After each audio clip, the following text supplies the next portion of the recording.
and I hope one of yours, Pilotwings. Yeah, I don't plan on starting. I did used to smoke a pipe in my earlier days, but, you know, with pipe smoke, you're not inhaling. It doesn't seem to have the addictive qualities that cigarettes do. Have you guys played this before, Pilotwings?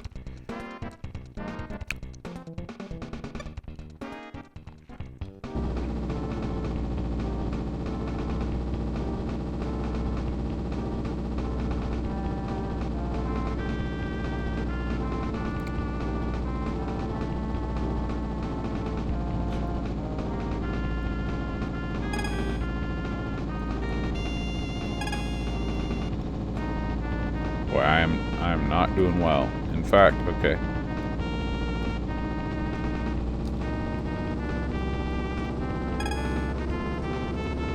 Yeah, this was a Super Nintendo launch title. And it still holds up. I still love to play it. How's the audio? The game audio? It's loud enough? It's good mix?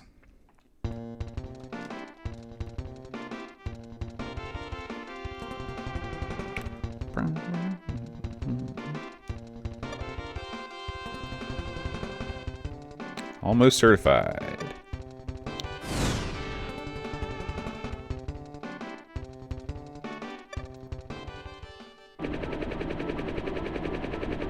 Good. Yeah, I think that Plants vs. Zombies last week, it was just, maybe there's just something. I did figure out a setting in OBS to change it. But I'm glad the Super Nintendo emulator is fine. It seems like the Amiga sort of uses the same settings as this. Oh boy, come on. There we go. Oh yeah. This is one of my favorite soundtracks. It's got that sweet sort of, I don't know what you'd call it. It's always reminded me of, boy, I've kind of messed this up, guys. Let's see if I can recover myself here. Pat Metheny or something like that. But just a real sort of like smooth jazz sort of way about it.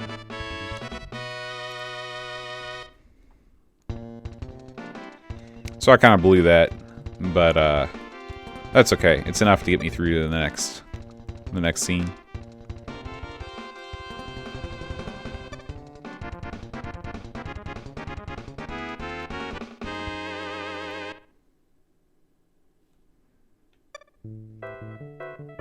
Hi, Shirley.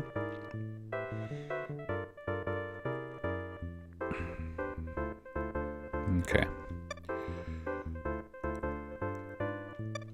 There's been a couple other Pilotwings games. There was an N64 Pilotwings games that I think it was the Pilotwings was the launch title for the N64, I believe. I think that was the only game available at launch. Don't quote me on that, but I believe that that's the case. And then there was a Pilotwings 3DS game that I have not played, but I'd like to. I'm a big fan of sort of like arcadey, light sim type games.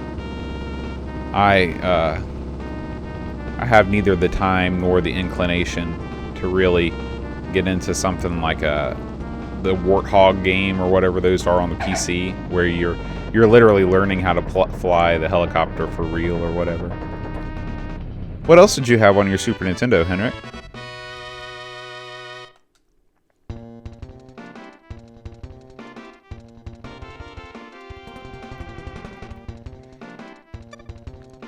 Ooh, the NVIDIA 1080 Ti. That sounds like it's going to be expensive. Of course, video cards have come down so much. What cost, $800 a year ago I mean, you can get an 8 gig video card for like $200 now if you know, look around the deal websites.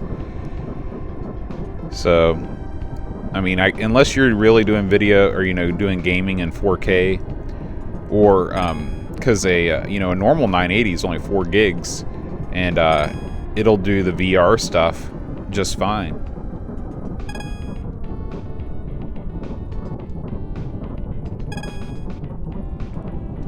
The Super Scope. I rented a Super Scope from the local Blockbuster, which is a video rental chain here in the States. Rented the Super Scope and the game package. I remember there was sort of a whack-a-mole game, right? I can't remember any of the other games. That maybe like a fly swatter game. I get that and the mouse peripheral confused. Oh boy. I've definitely lost my touch with this game.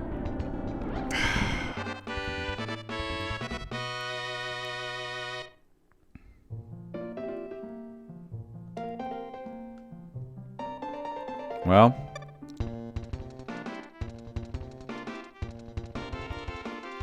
yeah, we'll go with the rocket belt and see if we can get enough points to progress.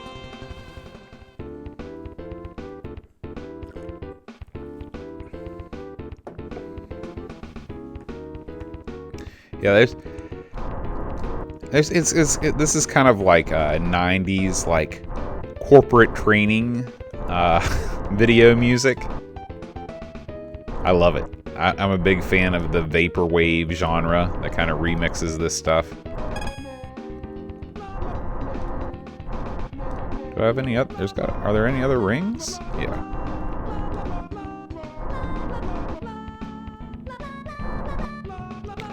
Tonight, I have not yet chosen the drink of choice. I was kind of hoping you all could assist me. I've just got some water. But I can tell you what I've got over there on the bar. I have some Cavassier. I have gin. I have all the varieties of scotch. I've got some rye.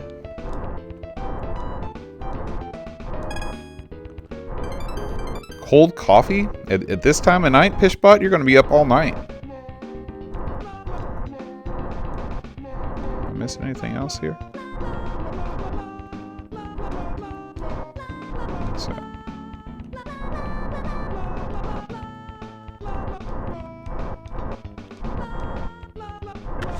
Oh boy. You know what? The reason why I'm having trouble, and I should have realized this before, is that I have not configured my control.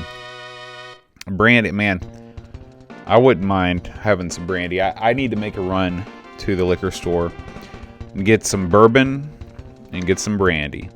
Brandy's got some sugar in it, I think, so it's not real good for my diet. But I'd love to have some. Let's see, input configuration. We need to. No. It's all okay. Upright. This is why I'm having so much trouble. No. There we go.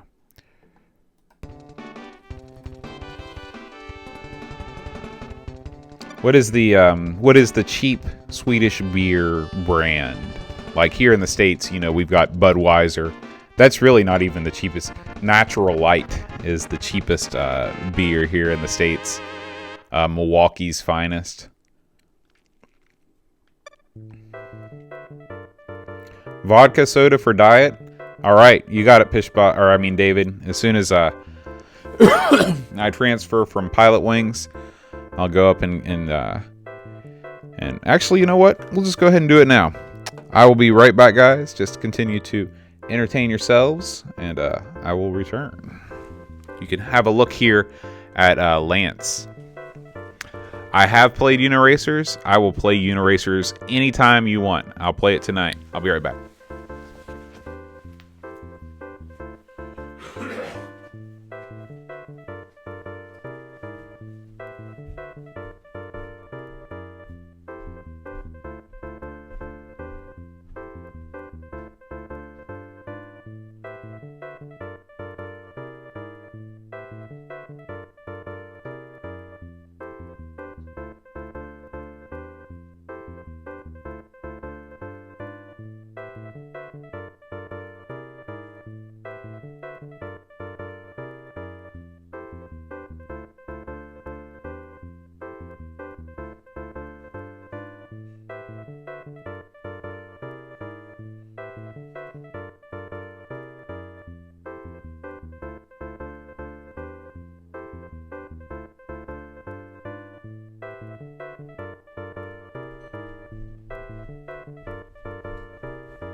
Just kind of move some things around here.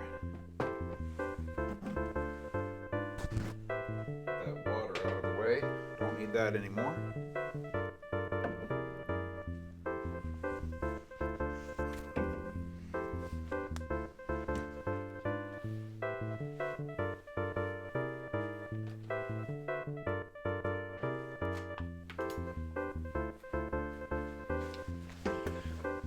Thanks, Fishbot. All right, so let me show you what we've got here.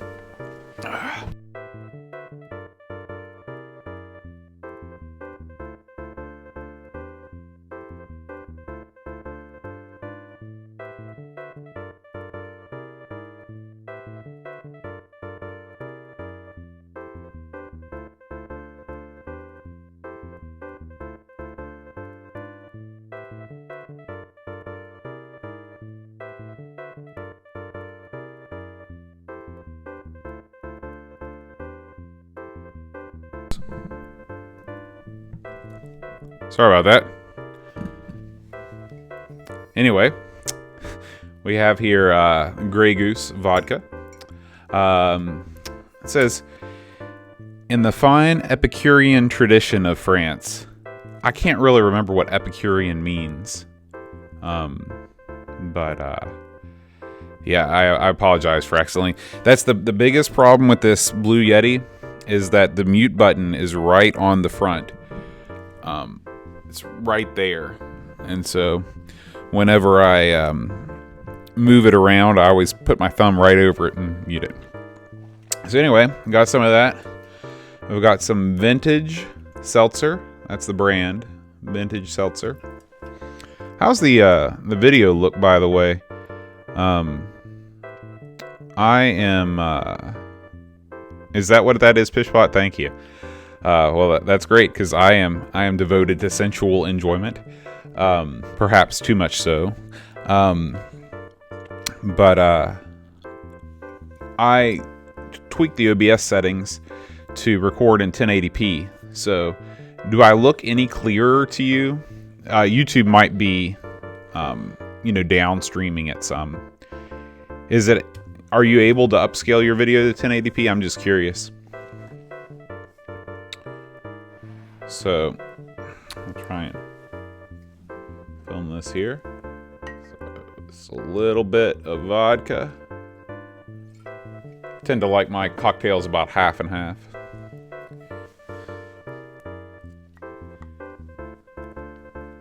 All right, cool. This is the first time I've ever done 1080p, so I'm glad my internet connection can handle it. I'm glad my computer can handle it. I'm glad you guys can handle it. I'm very small. Well, I can make myself bigger. I kind of like... I have a dream about putting up some neon signs behind me on this brick wall. Do you think that would be cool? I have a Radeon... it's a 2 gig Radeon card. Give me just a second. I'm just pouring this drink.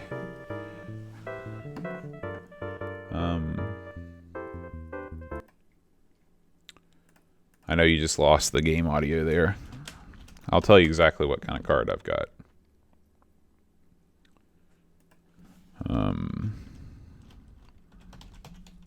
I bought this machine in February of 2015, so it's 2 years old. And it is a...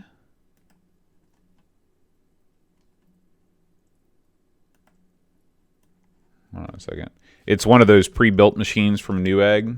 An iBuyPower something. It's got a Radeon R9 285. Of course Lance is going to tell you that. Lance knows what's good for you. Alright. So let me just... Huh. How strange. My YouTube... Alright, as long as you guys are good, I'm good. Okay. So. Salut.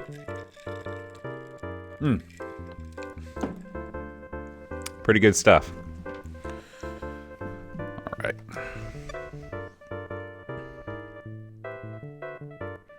Forgot about the hang glider. But now that I have diagonals on my controller, things are going to be a lot better.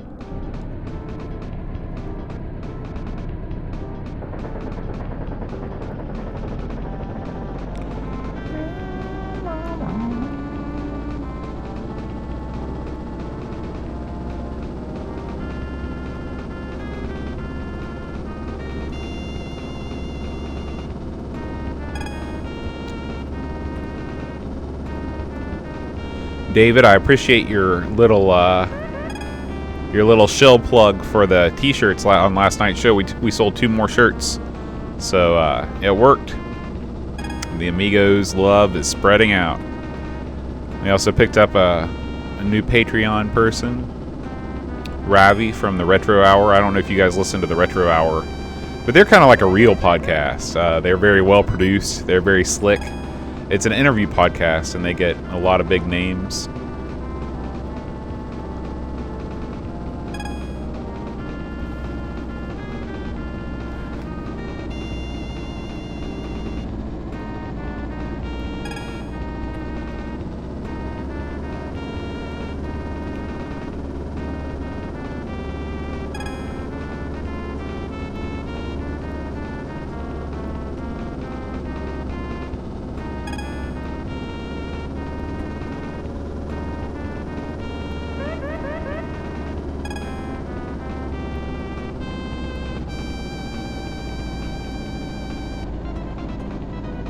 Come on. Oh, man, I just barely got through there. Come on. It's amazing how when you play these games for hours and hours as a kid, they just come back to you. I don't even know how my family ended up with a copy of Pilotwings. I know I didn't buy it new. I might have gotten it in a trade with a friend at school. Or something else, but somehow we got it, and I made a couple really horrible trades in my youth, as I'm sure some of you did have. Oh boy, oh boy, oh boy. Oh, that's totally my fault. And if I remember correctly, yeah, if you fail, you fail. You can do it if you try. I think that's a Sly and the Family Stone song.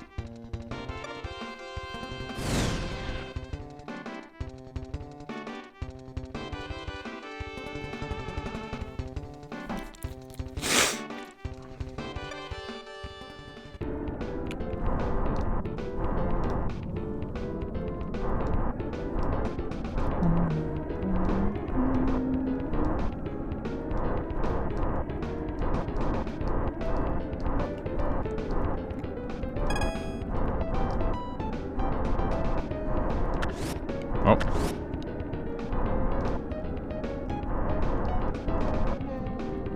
Chad, are you still with me? I know you're probably engrossed in my skill at Pilotwings. I might need to, okay.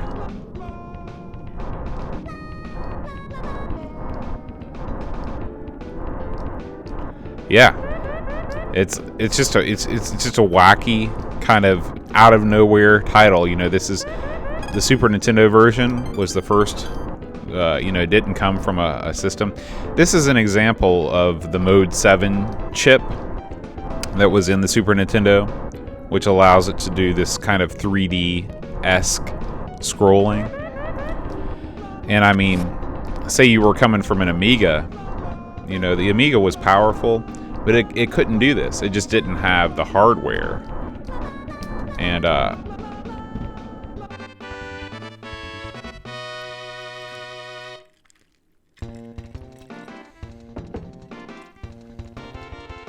yeah, Mode 7 is awesome. So you know, let's name all the Mode 7 games, and they're all great. Pilotwings, Super Mario Kart, Stunt Racer FX, which is a great game. Might try that out a little bit later. What else? Star Fox, F-Zero, right?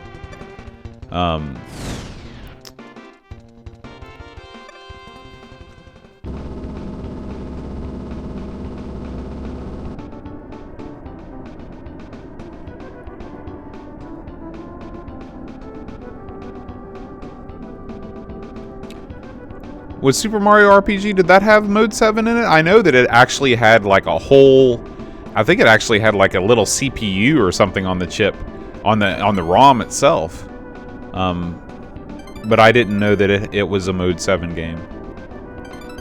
I don't think Street Fighter 2 was Mode 7 because it didn't really have any of this sort of pseudo 3D scrolling. Could be wrong.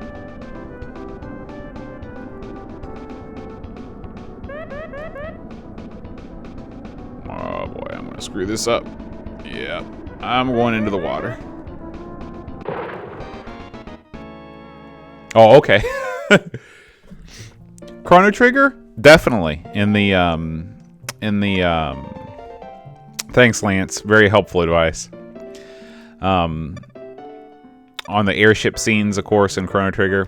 Boy, you know, if I was a professional streamer, if I could sit at home and stream all day, I would do an entire playthrough of Chrono Trigger, just live. To me, it's the greatest role-playing game, bar none. I've never played one that I found more personally satisfying. I played Final Fantasy III. At the time, it was my favorite, but when Chrono Trigger came out, it did everything right. You're right, David. Lance did invent Mode 7. That's a little-known fact. When he's not a aeronautical instructor, he's sitting at home in front of some code.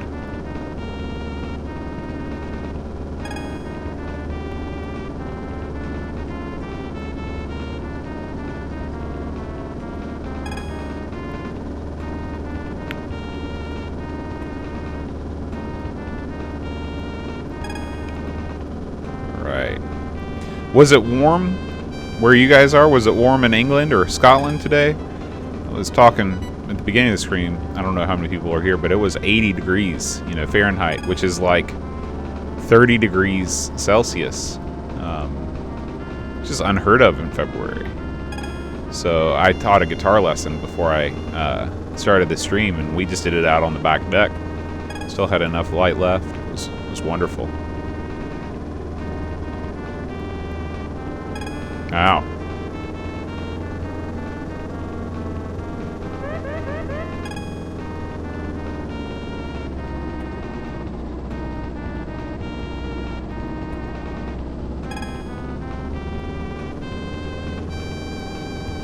Coming back around the bend here. I'll try not to screw up this time.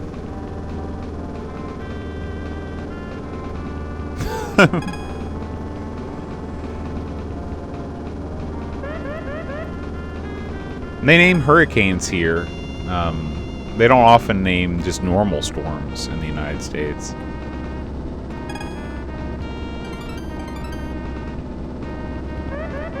I know, I got this. There we go. That's what I'm talking about.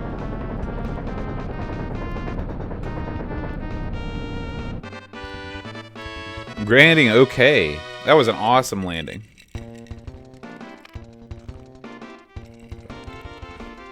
I wonder what I was missing. I really don't know. I guess you have to land in the middle of the runway. Well, that's still a big improvement. I should have enough to go on now.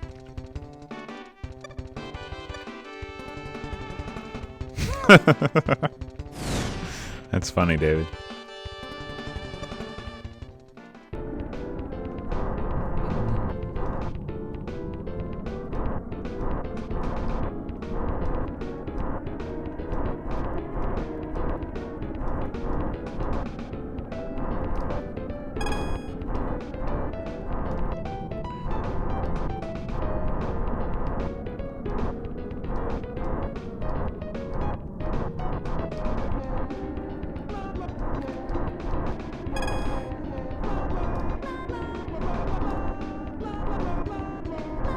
But to me, this is, I mean, with all the success that Nintendo had with the Nintendo Entertainment System, games like this are, to me, they're just kind of the pinnacle of this period from 91 to about 94. A real golden age for Nintendo as a first-party publisher. There were, most of the great games on the NES came from third parties. Of course, you have the Mario and your Zelda and Metroid and all that stuff, but like nobody in their right mind would say that Metroid is a better game than Super Metroid. I mean, nobody. Come on. I miss the 90s too, Pishbot. 1995, 96 was probably in the top 3 years of my life. That was when I was a freshman in high school. I met some of the best friends that I still have. That's when I met Aaron's brother Brent.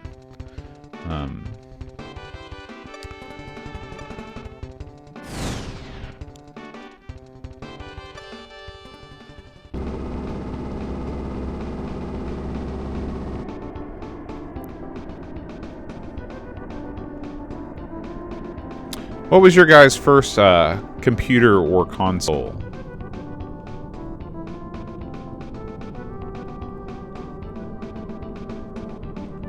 I'm 35, dude.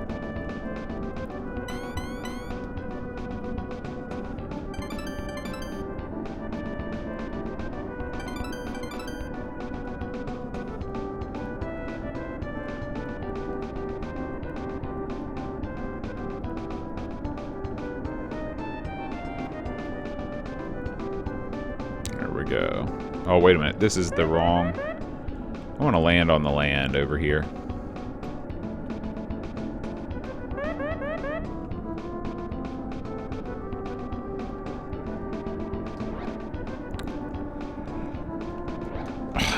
Well, I landed on the land.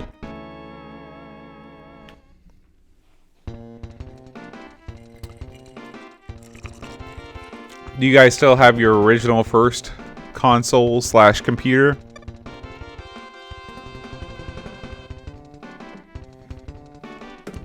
I am a little bit small. Maybe you need me to be bigger. You guys can let me know. Whoa.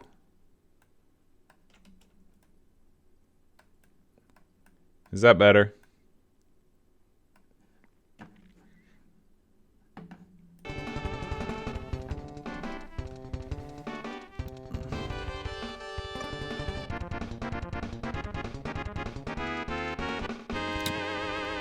All right.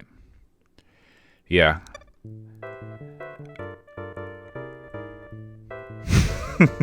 Big Al. You guys seen Flight of the Navigator?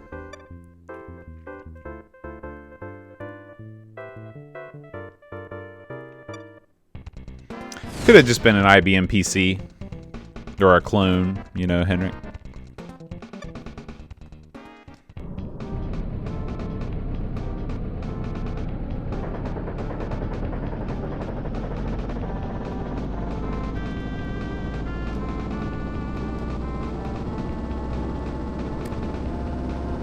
When I was a kid, I loved that movie. In my opinion, it has not held up well. I watched it a couple years ago with my wife. It was like, come on, because my wife's from Thailand, so she has not seen really, very few movies from the 80s, because she didn't even have electricity in her house until she was in college. She's from the countryside, and but anyway. I was like, you got to watch Flight of the Navigator. It is just an awesome movie. And then we watched it, and I was like, boy, this is not as good as I thought it was. There's still some really cool scenes that I have good memories of, like when he escapes from the NASA facility and that robot thing that serves him lunch. I thought that was cool. But, yeah, you're right, David. Protecting your memories is sometimes the best thing. Another movie that didn't hold up very well is Explorers. That River Phoenix movie. The first half of that movie is great. They basically discover technology that allows them to float. And then they go to like a carnival and get like an old like tilt-a-whirl or teacups ride thing and build the thing. But then they go up into space and they meet aliens, and the movie really falls apart. So I cannot recommend Explorers either. You inherited some great systems, Henrik. 500, of course, it's the best Amiga, in my opinion, because that's the one I've got. The NES, of course, goes without saying. And the PS2, I mean, I probably logged more hours on PS2 than anything. In between Tony Hawk and Dragon Quest 7? No, 8. Dragon Quest 8, I think? Yeah. No, 7 and 8. I played both. I beat both. 7 was the one that was kind of the last old school one. I've not seen The Boy That Can Fly, David. Would you call it a must-watch?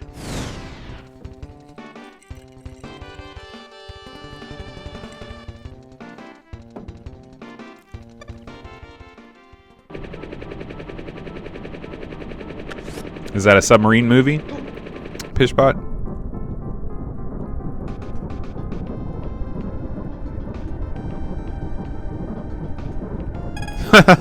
That's funny. Yeah, my siblings never quite. I've got a younger brother and sister, and they were never big gamers like I was. I think it's just because I was always more introverted when I was a kid, and they were not. They had other outlets, but they played the NES with me. But by the time the Super Nintendo came along, they were already doing different things.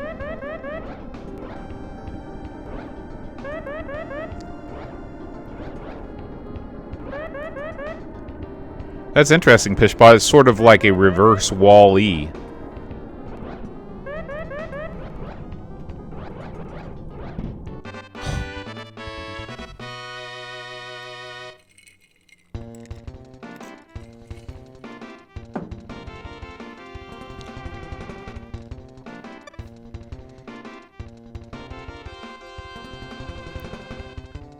Thanks, Big Al.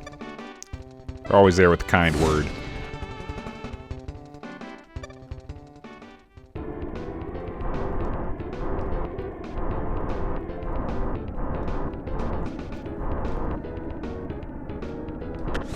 Oh. Just the way that you can switch your viewpoint like that on the fly. Amazing for the time.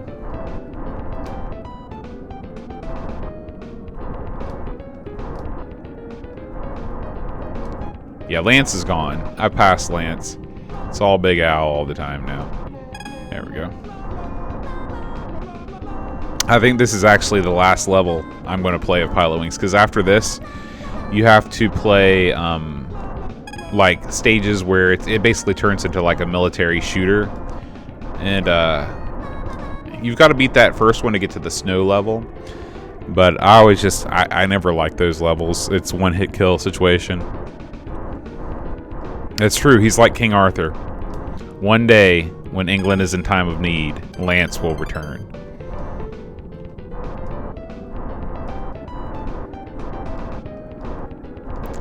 Is Johnny NR6? Is that the robot from Short Circuit?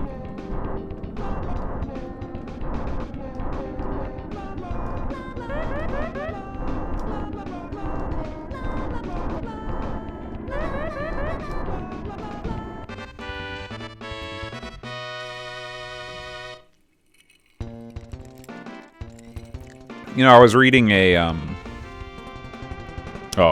I'm not aware of Johnny NR5. Was that a Swedish thing?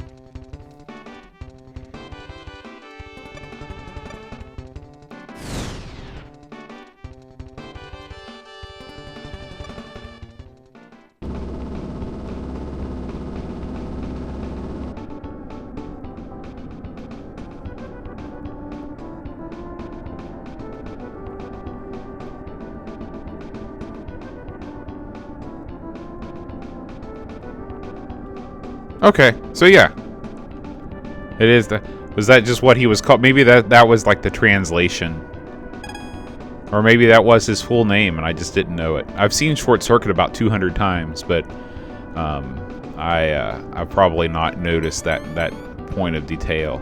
That was a movie that did hold up, by the way. And my wife and I watched it. She enjoyed it. I enjoyed it. I still, whenever I hear that song, Who's Johnny? And also, Night Fever. I always just think about Short Circuit. Like, it's got more of a memory, even though they're watching, I guess, Saturday Night Fever. I associate scenes from that movie more with Short Circuit than the actual movie itself.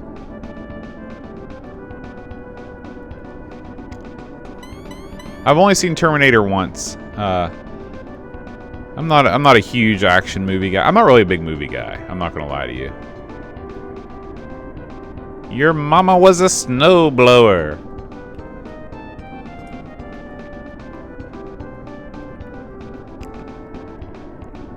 I like when he's tossing the washer too, and he's like, "You got no friends no more." He's doing the Eastwood or somebody.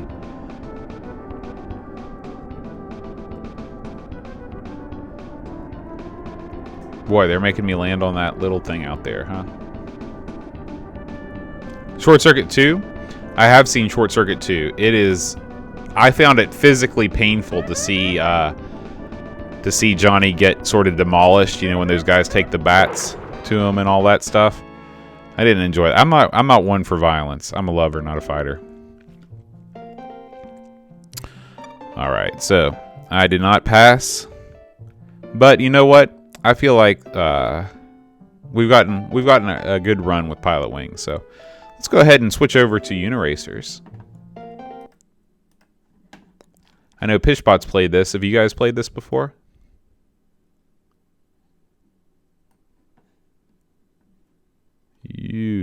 Where it comes after T, eh?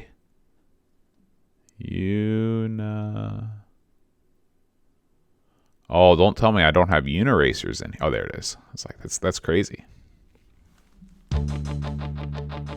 Hey, DMA Design, Rockstar Games.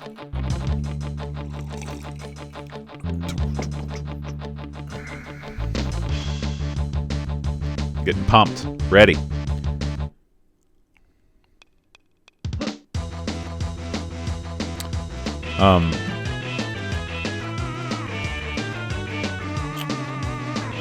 Okay.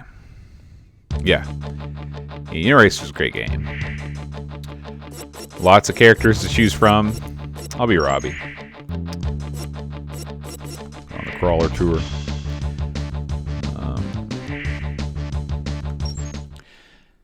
Now, David, the way this game works, you'd think 2D racing game. How is that fun? But what you do is the more stunts that you land, sort of like in Tony Hawk, the more speed you get. But if you screw something up, then you know your speed goes down.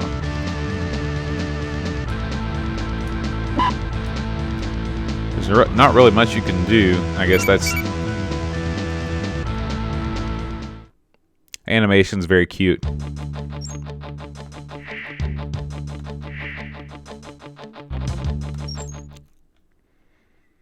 It's amazing how they give these unicycles such personality. Oh yeah, and it's also, you know, you're not just racing from right to left either. I'm gonna start doing some other stuff soon here. A little bit of okay. Still trying to get my sea legs back with this. I thought that okay. Yeah. Oh, nice.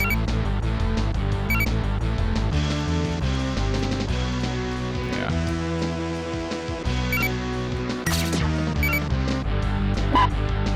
Come on. There we go. So I've just got about a second to make up on this guy.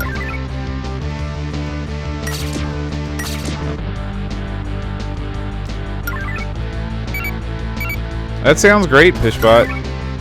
Next time I'm in Scotland, I will hit you up. You're in Glasgow, right?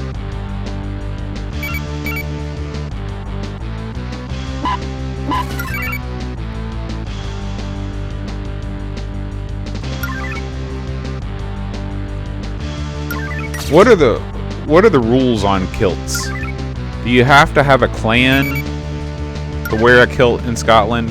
I mean, like, I know it's serious. Like here in America, we have these guys that they're kind of hipsters. I don't know if I call them hipsters. But they wear these things called utilakilts. It's basically like a kilt with a bunch of pockets in it. But nobody really wears like the tartan kilt. So like, is there a law in Scotland where you can't like misrepresent a very, you know, a clan if you're wearing their kilt without being a member? Are there like royal kilts that only royalty can wear?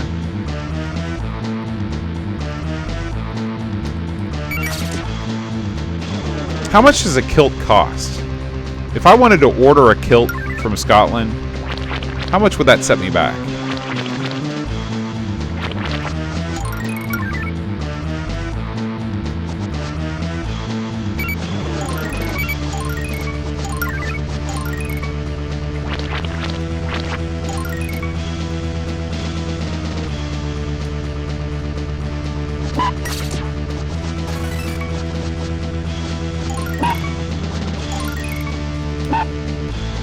Now, David, when you say full kit, are we talking about more than what's involved with that?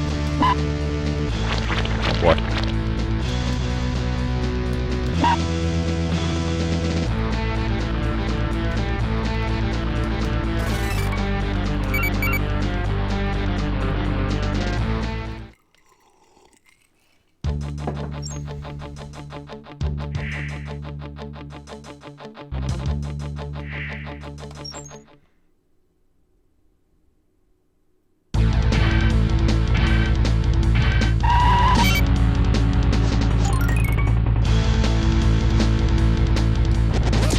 Shoot, that was a bad idea.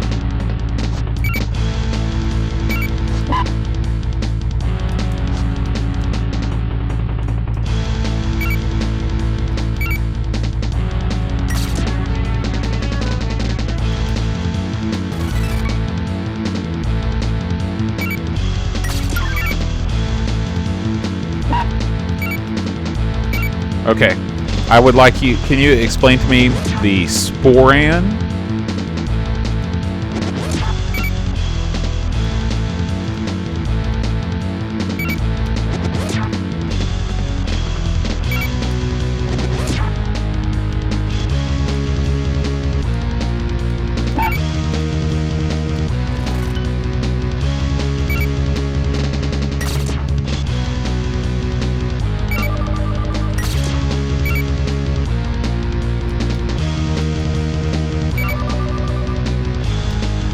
Okay, I know what you're talking about. I've seen that before. Okay, next question. Accessories. What is the, because when you said accessories, the sporan was what I was thinking of. Is the accessories like the knife? Tell me about the knife pin.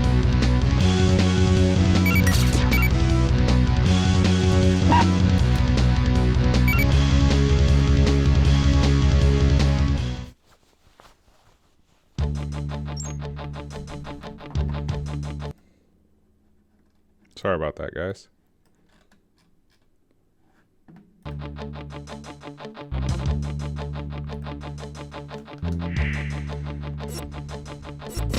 All right. Now I wonder if this is okay.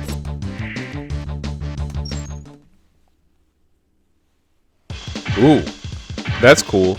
Klingon-like.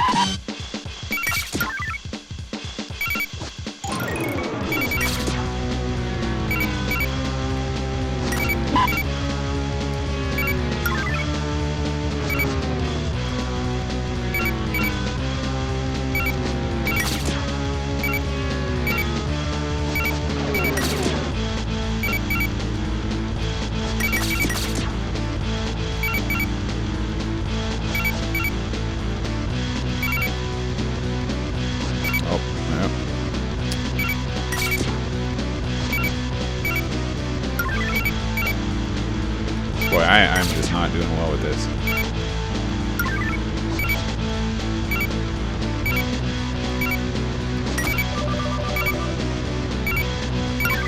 Oh, I see. It's a loop. A little slow on the draw here.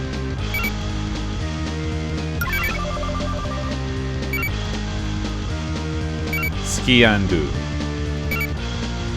That sounds Gaelic or something, right? Is Scotch Gaelic or is that Irish? Or is it both?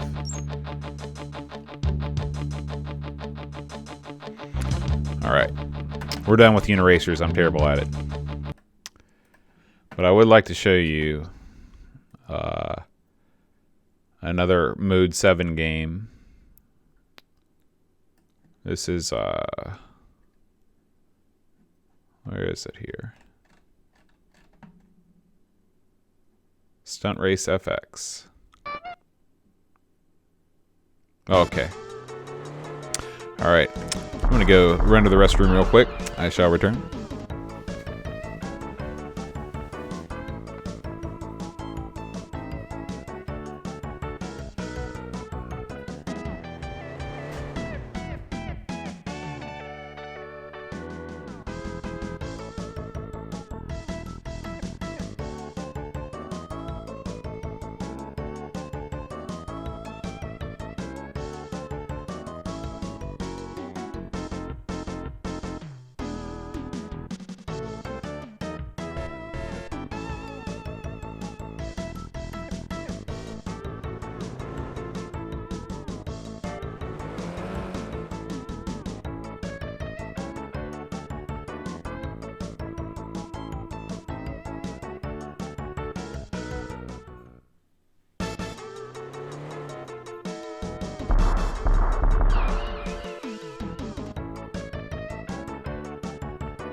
Alright.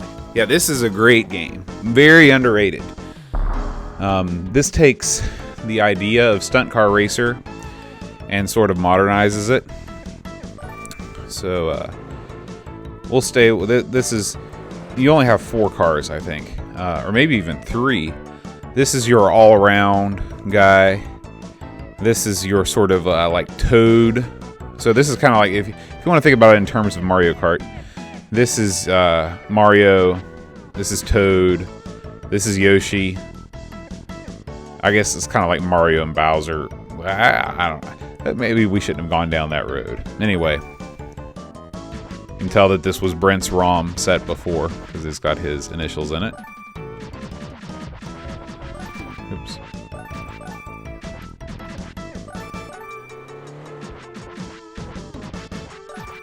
This is a late Super Nintendo game. Was the copyright on the front? I think it might have been in '95. So, oh. Now, just warning you, this game may not play properly just because of crazy emulation with the Super FX chip. But we'll try it. Don't expect great frame rate regardless. You can see that the screen is very bezeled in that grand racing game style that we see so often on the Amiga. But once you get going, I mean, this is, you know, it's definitely a precursor to a game like Mario Kart 64. And for this to come out on the Super Nintendo, I mean, I thought it was very impressive.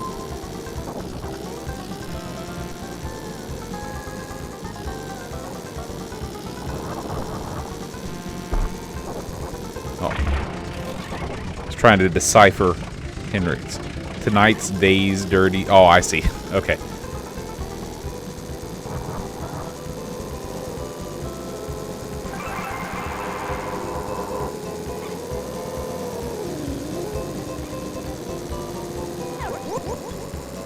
So this is different than Mario Kart in that you do have a countdown timer. It's more of a virtual racing type thing.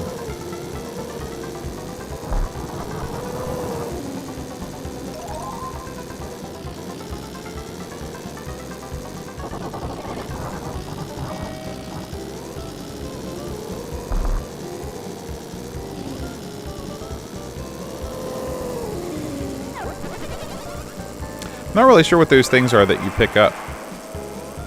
Yeah, Virtual Racing was something else, and the fact that they managed to port it to the Genesis made it even better. Do you remember that game was $100? It cost as much as a Genesis console when it came out. Again, I'm sure it was due to the custom chips inside of it to make it work. Yeah. I think you're right, David. I think that the Super Nintendo was home to many games that played like Amiga games, except they were more friendly. The Super Nintendo kind of smoothed out some of the rough edges and just made things a little bit more approachable.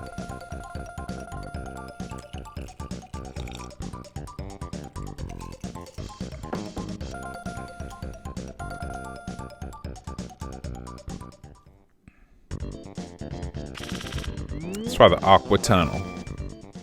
Number 1 in the hood, G.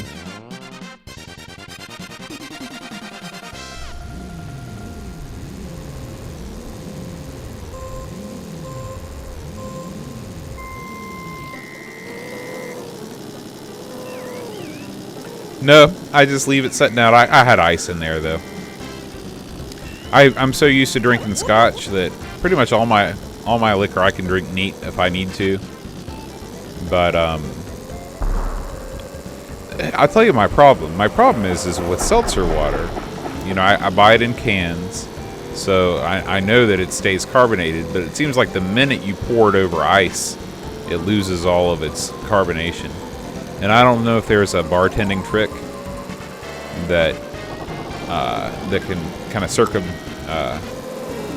can make that better.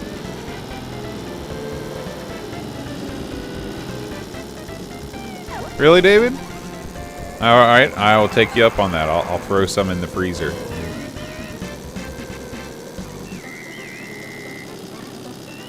I've got, I don't know if we've talked about this on the podcast, but I have 3 of these mega huge bottles of Grey Goose on the bar right now.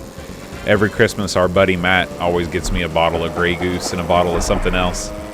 And I just don't drink that much vodka. And these days, with everybody's schedules being crazy, we don't have the big parties like we used to. You know how it is getting older. So I'm left with all this booze. Not a bad problem to have.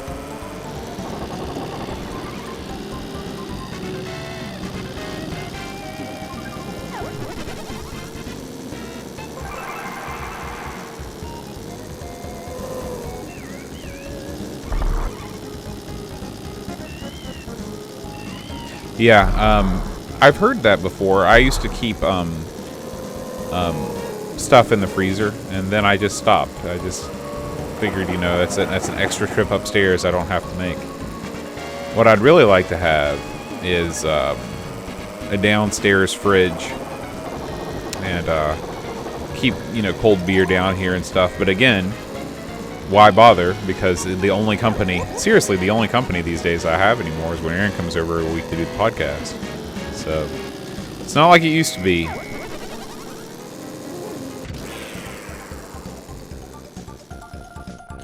It's definitely an acquired taste, Henrik. It's, you know, if you don't like dark beer, it's not going to work for you.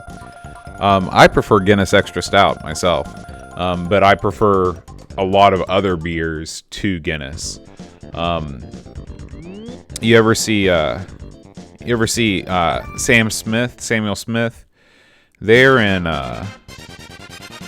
where are they? I think they're in Yorkshire. Oh, this will be fun.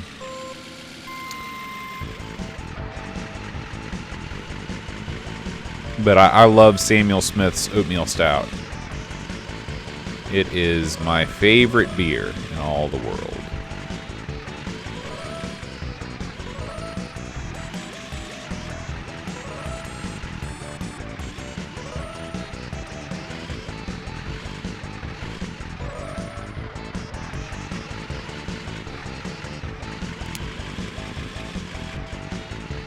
Come on.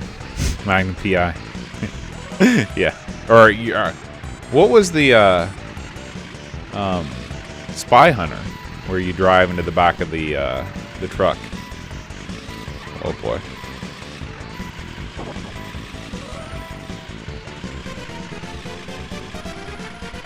So, just give me a little extra time.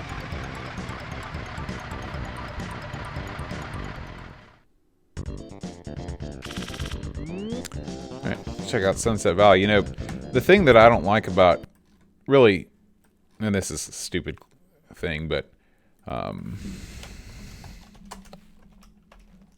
let's see.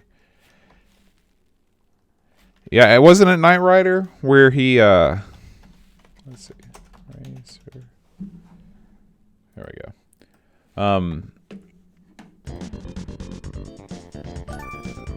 Oh yeah. Well, I think that's right, Henrik. It is a sweet beer for sure. I don't know if it's as sweet as like a chocolate stout, but yeah, it does have a sweetness to it. There's some really good. I like a triple, good triple, just kind of strong tasting. There's a local brewery that makes a triple called Three Philosophers, and it is fantastic. Once I reach my goal weight, I'll be able to start drinking beer again, and I will definitely introduce a beer tasting segment to the podcast.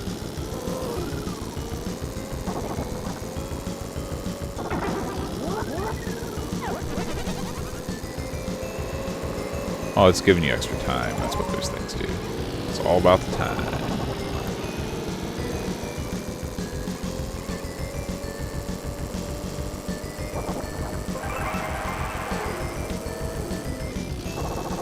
My goal weight is what we like to call in the weight loss world Wonderland. Under 200 pounds. Any number that starts with a 1 is fine with me. So, I am about 6'1", and when I started this diet in late December, I weighed 236 pounds. As of this morning, I weighed 211, so I am 11 pounds or 12 pounds away from my goal weight.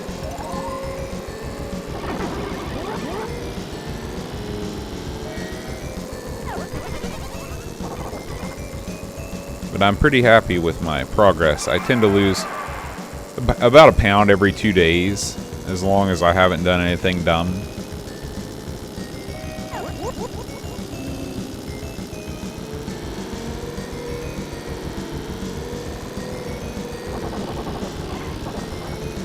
Yeah, the problem. Well, I don't really have a problem losing weight. It's like I said, if I can lose a pound every 2 days, then that's about as much as I feel it's healthy to lose. Oh yeah, Aaron and I are both tall guys. Aaron's probably 6'4". He's a tall drink of water.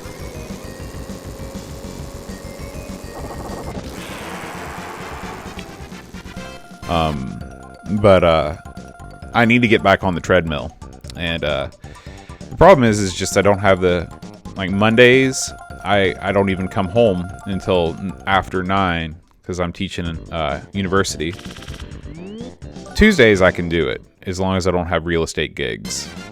And then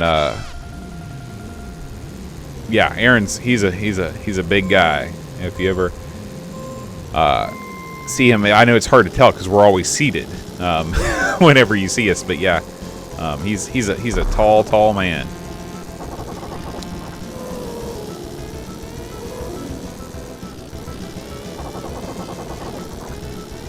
But yeah, I really need to get back on the horse as far as the treadmill goes. I was walking a mile a day on the treadmill, which is about all I can take, to be honest with you. Anyway, Wednesdays I teach private lessons. I teach trumpet, trombone, piano, and guitar lessons. Thursday is the podcast that takes up from the time that I get home until between 8:30 and 9 with all the post-production. And then Friday, well, Friday is, Friday night free-for-all. So, but I do have some time. I can definitely spare 20 minutes 2 or 3 times a week to walk on the treadmill. I can make it happen.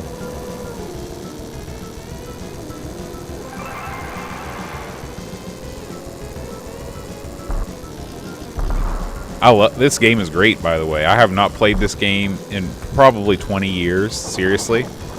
And it's easy to control. I like everything about it.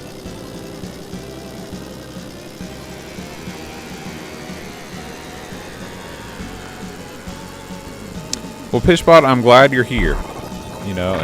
This is something I honestly look forward to this more than the podcast, because the podcast comes with it a lot of work on my part. This, I just sit down in front of the computer and just go.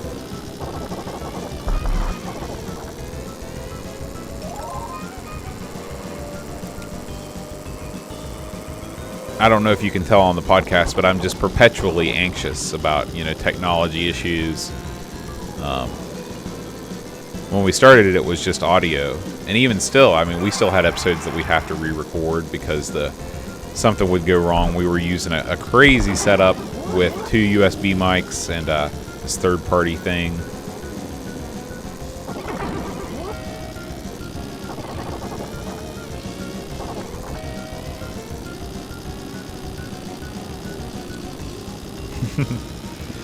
Oh, what's Brooke doing tonight, David? I can't believe she has something better to do than sit around and watch me play old video games.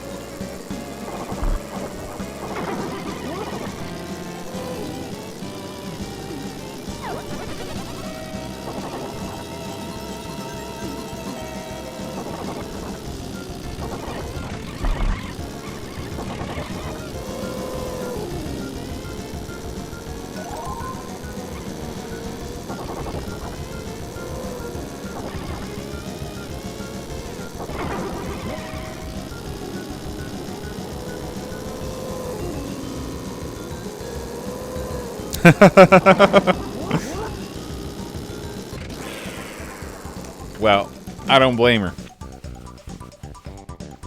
Class clear.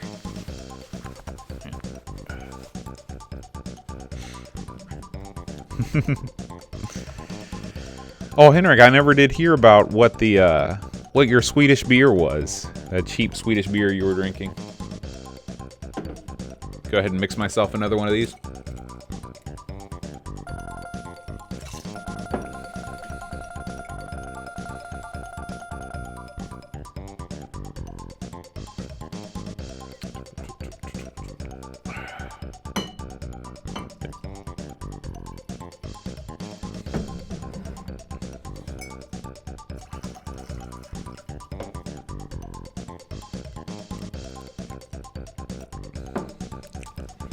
All right, back to the show.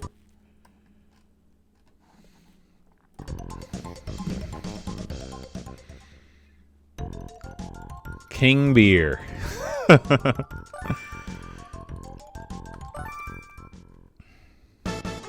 Now, I know I've asked you this before, Henrik, and I apologize that I've forgotten. But what city are you in Sweden?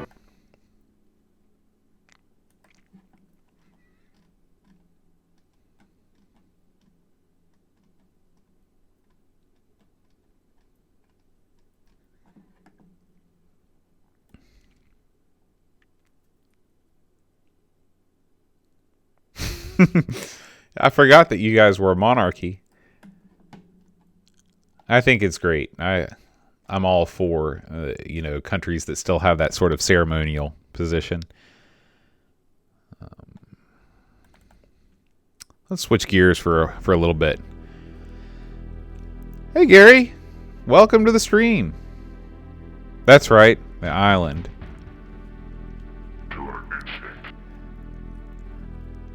How are things over in Oz not Oz, in Kiwi land this morning, Gary?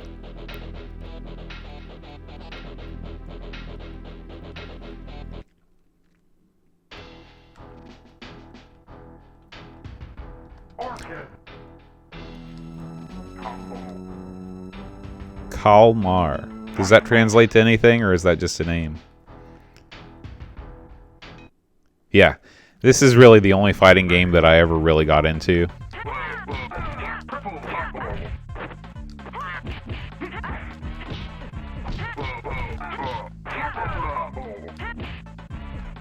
It was warm here today, too.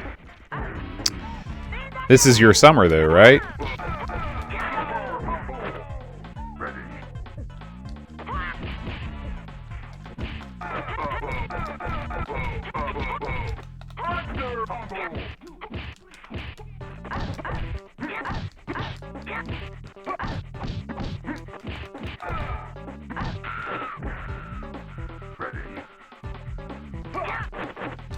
We should.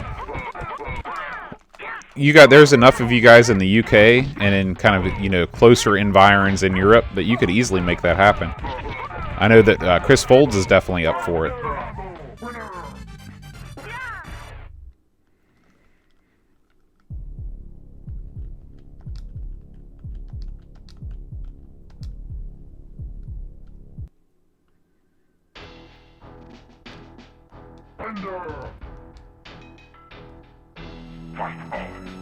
Fight on.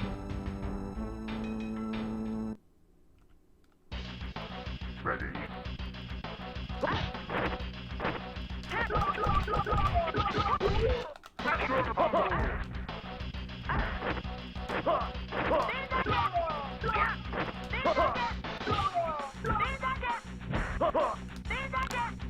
Not very smart, old Cinder.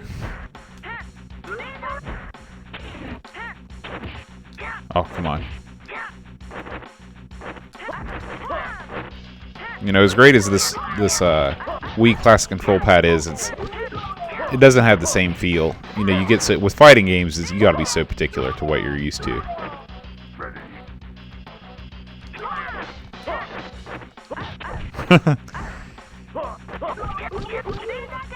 But I'm sure that that's not really what that means, though, right, Hendrik?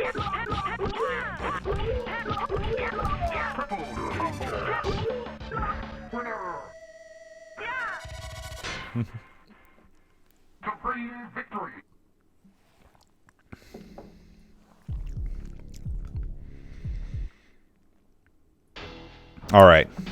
I've already tired of Killer Instinct. Why don't we play something that we all have good memories of?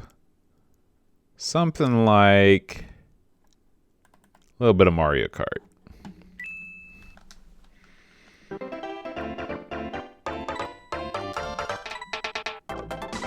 And this brings me back. We'll play the easy class, make sure we win.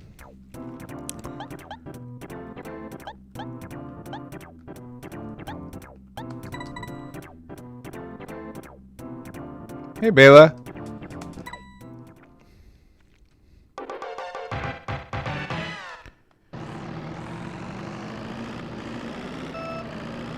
You know, that's not a bad suggestion, though, Pitchbot. We'll do some Kirby's Dream Course. I'm just in a Super Nintendo kind of mood tonight.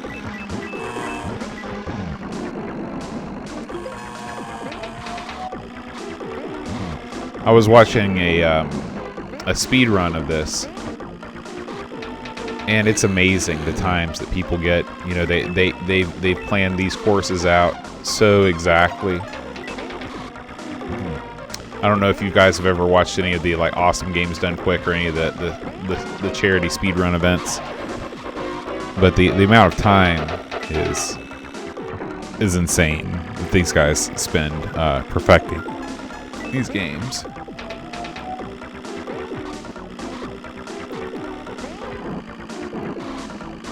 Oh, come on.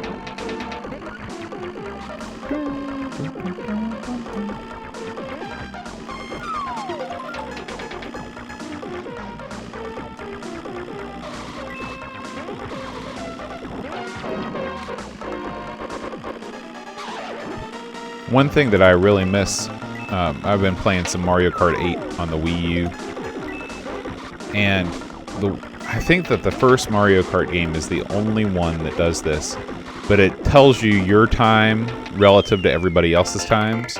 so you can really see just how bad or how much you've beaten somebody or how much they've beaten you by, you know, seconds wise. And I really like that. We will see that momentarily as this pulls up here. Like, I like knowing that, you know, I was a good 30 seconds ahead of Yoshi in this race.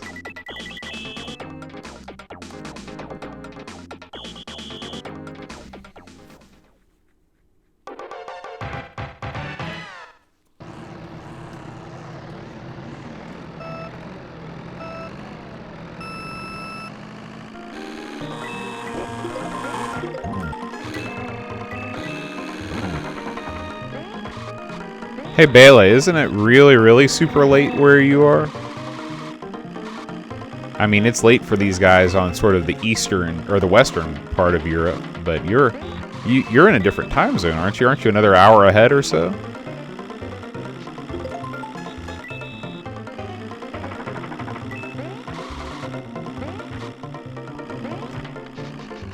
It's pretty cryptic, Pishbot. I'll have to add you. I don't know if I can't remember if I follow you on Twitter or not, Pishbot.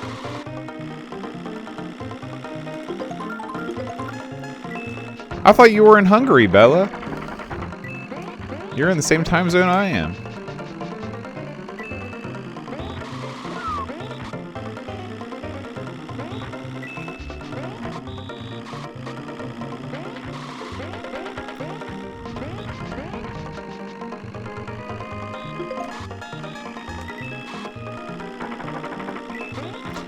You want to talk about a game that sort of created a genre. Think about all the kart racing games that followed in the wake of this game. And this was the first. I mean, there were no kart racers before this game. It's amazing. So many bad ones, you know, Crash Bandicoot Racing. There is a pretty good one that's current on the PC, the Sonic All-Stars Racing something. I can't remember the exact title of it, but I've got it on Steam. It plays pretty well. Can't hold a candle to Mario Kart, though.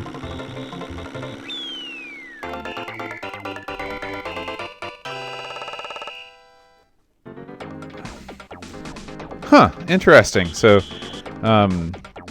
Sweden is an hour ahead of the UK.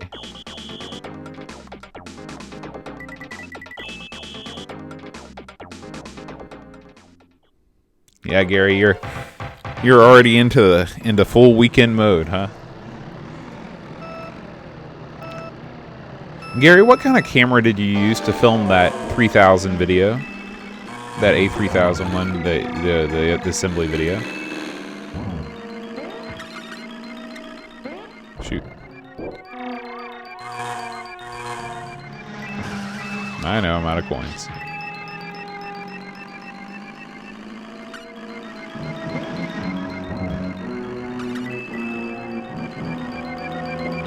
Yeah, Henrik, it's crazy late where you are. I cannot recall. This is how old I am and how lame I am. I cannot recall the last time that I stayed up to 2:22 in the morning. Seriously. Like, I don't know when that was. I mean, maybe it's probably when I was living in Korea. Or maybe when I was living in Thailand. Back when I was wild and crazy. But definitely not since I moved back to the States. That was in 2010. Oh man, I wasted that mushroom. Oh, it's alright, I'll go around again. I'm going to do the shortcut. I'm going to attempt the shortcut. Yeah. I think that I can use the mushroom. I'm just going to make sure I don't spin out due to getting hit with no coins. Alright, here we go. Ugh. Terrible. I'm a failure. And no coins.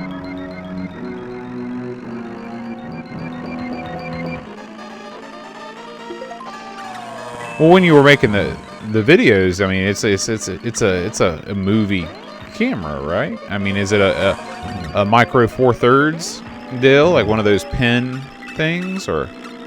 Because I mean, it looked good. It looked real good.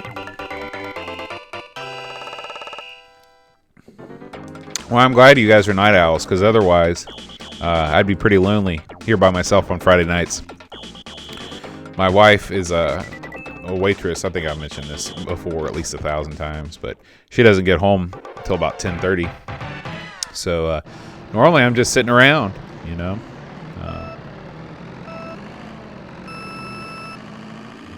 The EM52, eh? And it's just like a point and shoot camera. No interchangeable lenses or anything. I mean, it really looked good. The details were very clear.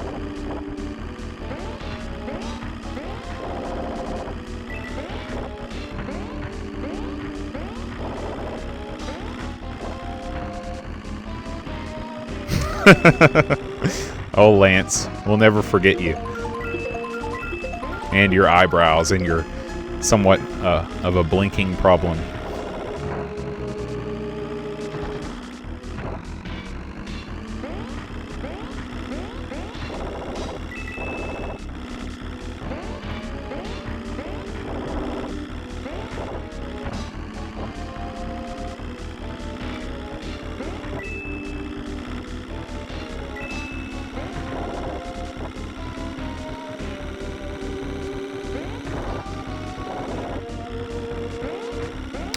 Oh, I wish Aaron was here. He wishes he was here too.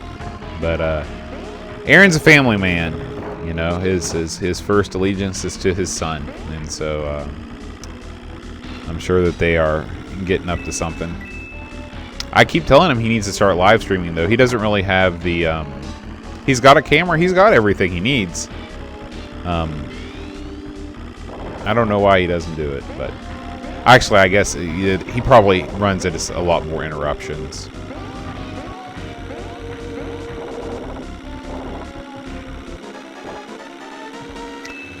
You know, it's funny, Pishbot, because that thing comes out like next week, right? And the reviews have started to kind of slowly trickle in, and there's a lot of reports of controllers becoming disconnected. Just sort of the lack of games. One of the reviews I read said that Breath of the Wild was the only game they received a review. I don't know. Maybe you guys are looking at different sources than I am. I think most of my sources are jaded and awful. What has impressed you, David and Gary? I mean, I'm a huge Nintendo fan. They are my company, so I want to get behind this thing.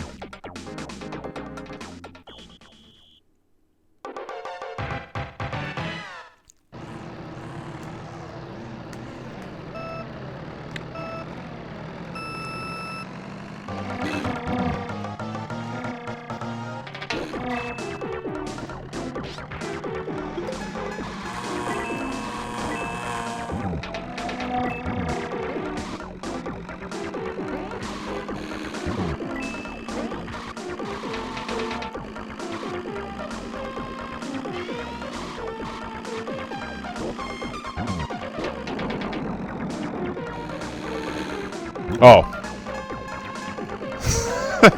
Sorry. I that's what happens when you're, trying to play and read the chat at the same time. Sometimes you lose the thread, as they say.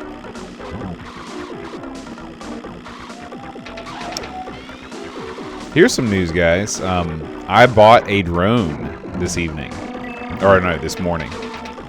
My very first drone. I hope to use it for my real estate shoots.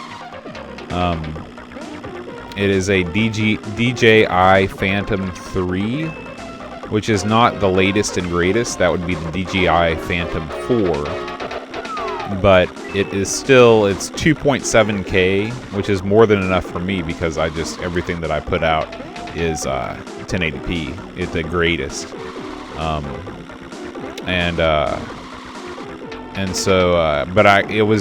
The Newegg had them refurbished for $314, and that is a pretty good deal.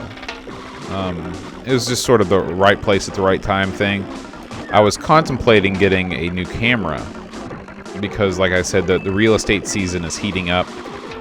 I'd kind of like to be honest with you, I shoot everything on my iPhone, just because I get results that I like. I played, I shot for years and years on a Canon 40D, and the way that bracketing and HDR has really come a long way through software, and there's some great apps on the iPhone that really make it look good. But anyway, I was thinking about upgrading to maybe a Panasonic GH2. But now I've spent that money on a drone, so I might. Thank you, Pishbot. It's a hard-fought victory on the easiest course, the easiest circuit on the easiest. But yeah, I'm looking forward to getting it. I'm looking forward to flying it. I mean, aside from the business aspects of it, I've always kind of wanted to get into sort of model aircraft, and a drone is certainly that. Do we want more Mario Kart, or do we want to move on to something else? What do you think, guys?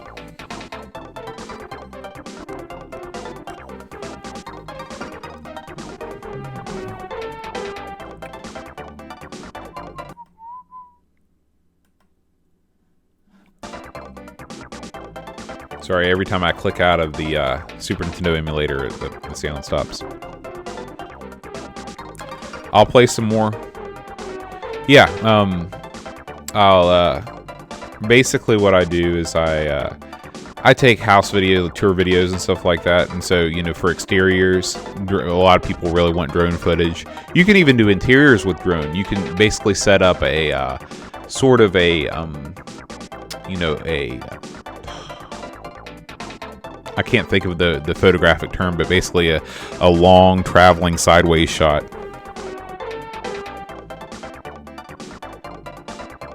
Oh yeah, I've heard tons and tons of horror stories. I'm going to be very careful, Bela, because I definitely. I mean, this is $300, not $600, but it's it's still a good chunk of change.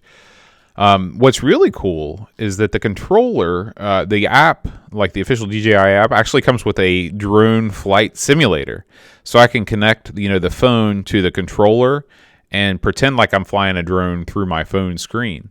And of course, whatever the drone sees, or whatever's in the drone camera will show up in my phone. So I'm really looking forward to it. All right, Kirby.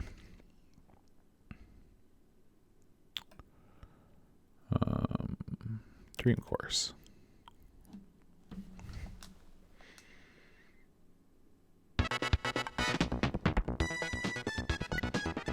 But if anybody is looking at what I needed to do is print a picture of Lance and paste it onto the drone, so I never forget. I love golf games. They're so cheery. Ooh, are they going to make me spell my name? Or I mean, like, write it? This is already interesting.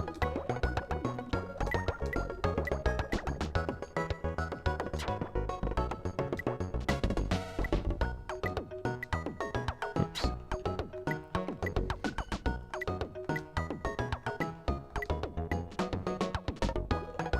Okay, that's not awesome, but that will do.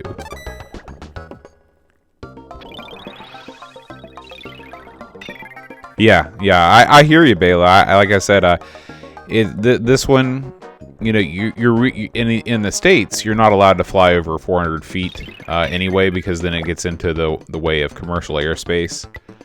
But yeah, the temptation is definitely there just to make it go up, up, up, and then go away. All right, Pishbot. I don't know what I'm aiming for here. Am I aiming for the tree? I guess we'll find out. That's true, David. Pishbot does suggest the best games. Alright. Tomato. Okay. So, we've learned something here.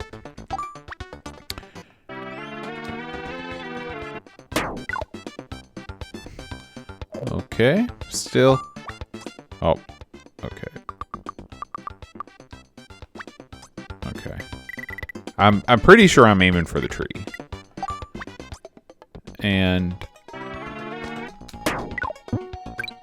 Oh, no, so it's like bumper pool or something where you're trying to destroy all the enemies here. Okay. Okay, I got it. I'm with it.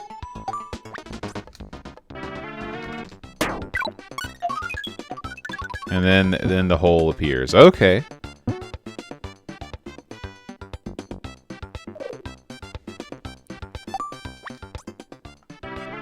What do you plan on playing on that? Oh, shoot. Too much power. That's okay. I meant to do that to get those stars. Really.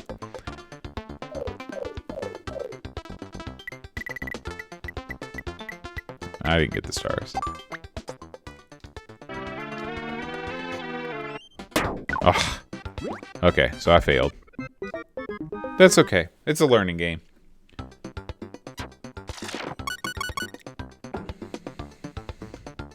Let me update my YouTube gaming thing, just in case a random person sees Kirby's mini golf or whatever. Kirby's Dream Course. Sorry. Kirby's... Oops. Dream... There we go. Okay. Kirby games are the best. I don't care what you say about Kirby being like cutesy, not real, whatever. Kirby's awesome. What am I doing? Oh. So it's like a frisbee golf thing. It's not a hole. You gotta get inside the thing. I got it. Man. Yeah, me too, Pishbot. I'm with you.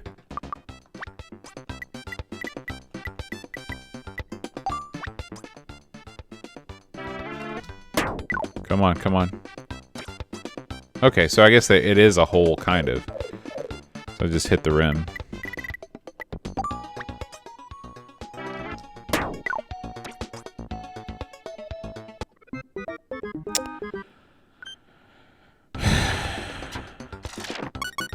Try again here.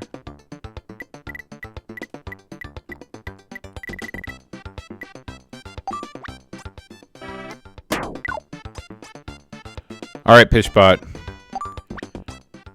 I don't know what I'm doing here. Do I need to get back to the original place? Where I started? Right here?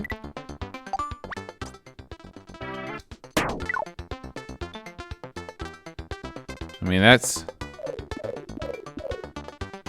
Okay, here we go. This is going to be ultra short.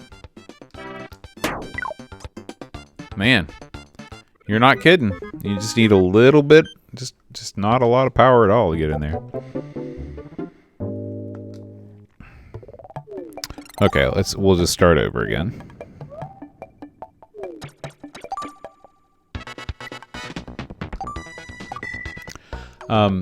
What do you plan on playing on your Game Boy, Henrik?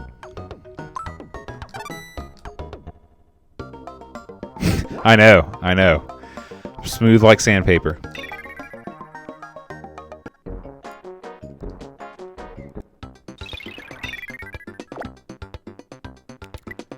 So it's kind of like billiards in a way, the way you set these shots up.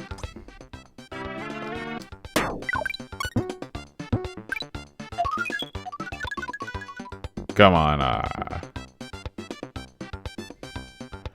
Okay. We're gonna use, I'm gonna use. All right. In like Flynn, finally.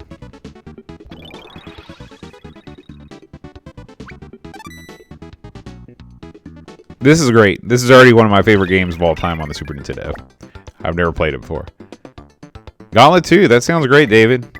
We'll play a couple rounds, a couple more holes of this. And then we'll do Gauntlet 2.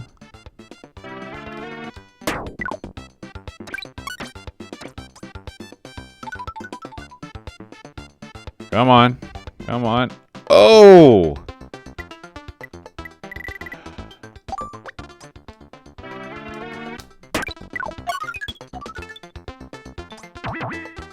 Yeah.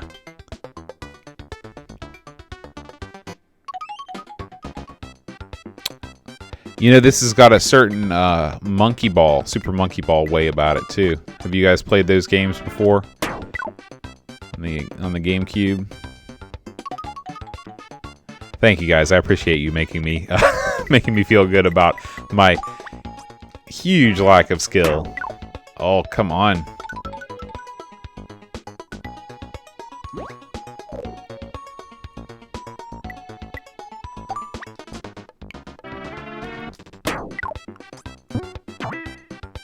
Come on. Okay, that's okay. I've still got one shot left. Oh my god. Oh. Yeah, I love Super Monkey Ball. I played the heck out of that on the GameCube. And also on the PS2.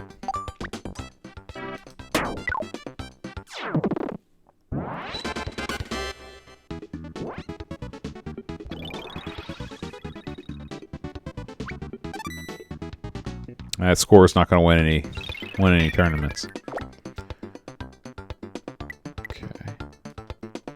I like the way this, just like Super Mario World, how you can hold Y and zoom around, see what you're looking at. Okay, so we're going to try a little trickery here.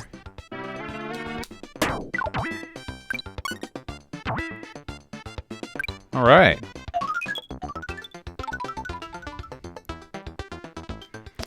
Yeah, I've got that on the Xbox, which I've got hooked up to the capture card here. So, we've definitely got games to play on future Friday night free-for-alls. Remember these, if you guys want to see Monkey Ball or, oh come on, or Crazy Taxi, I can make both of those happen.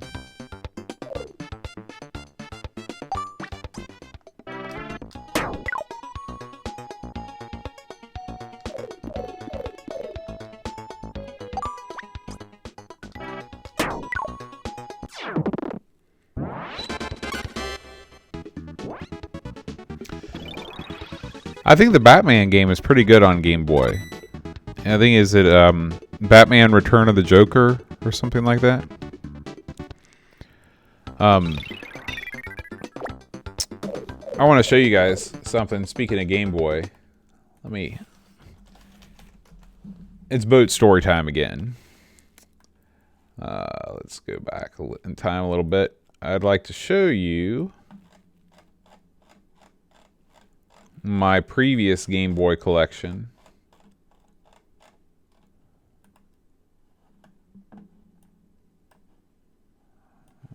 Do this.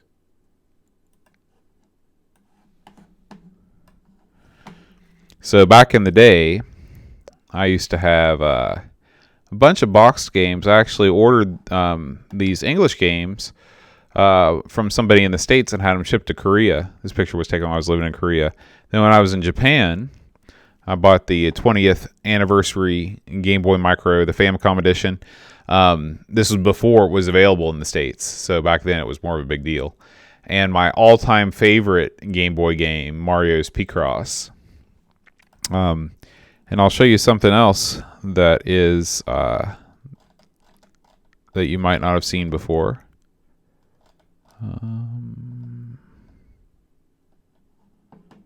Somewhere around here. I don't even remember having that, but I guess I had that too, whatever that is. Scroll down a little bit. Maybe I missed the picture.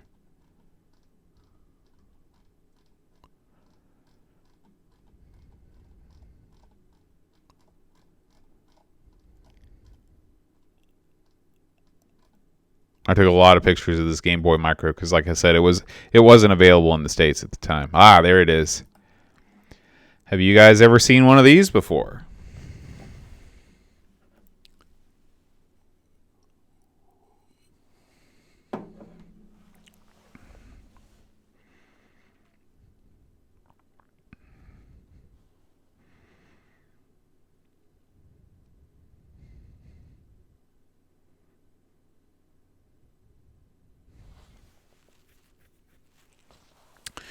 This is a Game Boy Light. It is a backlit from the factory Game Boy Pocket.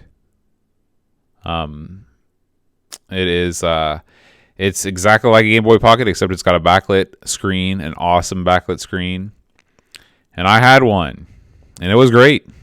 And then I sold it, just like the rest of my collection. But that's not something that you see very often, so I thought I'd show it to you. Oops, sorry, I've messed everything up. How did I end up in Korea? Well, I was living in Virginia, and I met a girl whose family was from Korea. And I never thought about moving to Korea before. And she said, well, you know, have you ever thought about teaching English overseas?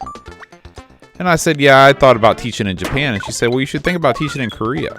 And I said, okay. And so I started looking into it. And it seemed like a really good deal compared to Japan. In Korea, they pay for your flight there.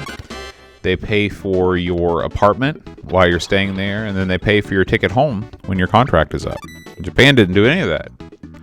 So just kind of out of the blue, I mean, you know, it did take about 6 months to set up. But I just decided I'm gonna live in Korea. I'm gonna move to Korea. And of course, my mom especially, she was nervous about it. A lot of people in America have a hard time with kind of the close proximity of North Korea to South Korea. Although when you're there, you don't even think about it. But I moved over there and taught English there for 2 years. It was the best years of my life. Seriously.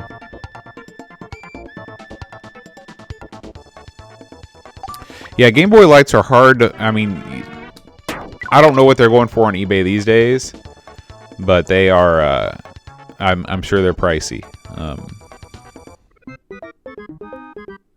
Yeah, the Game Boy Advance SP is possibly my favorite Nintendo handheld.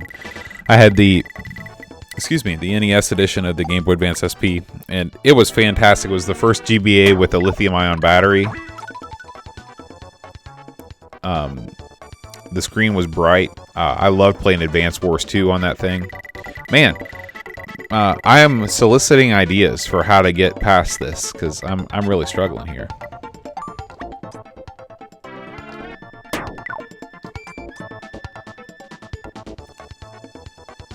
Okay. What happens if I hit that green flashy thing over there? Does that just take me out of the world? Nope.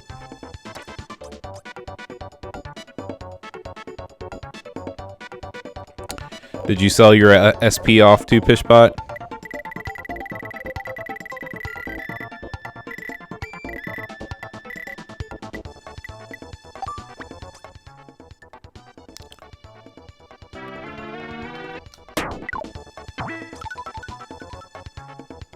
Top right or left side? Yeah, you're probably right. I just don't know how to do that without flying off the edge of the world. Full power over arrow.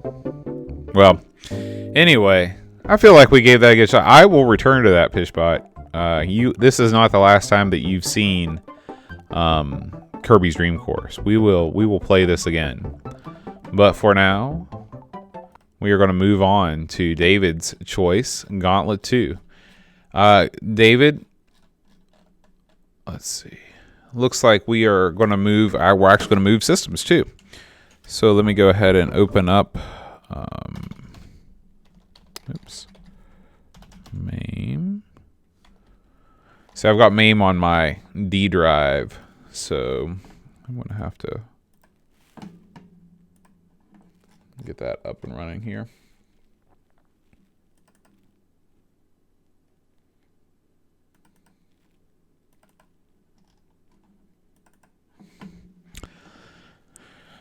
There's a momentary pause in the action here.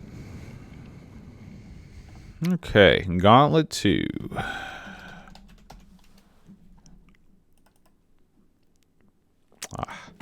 It's not putting it on the right screen.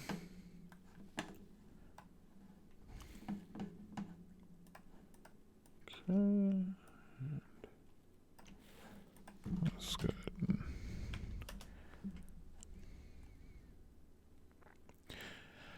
Henrik, I don't know. I had the NES Classic Edition. I don't know. That's a very good question. I think probably not, because I think only the later models had the improved backlight.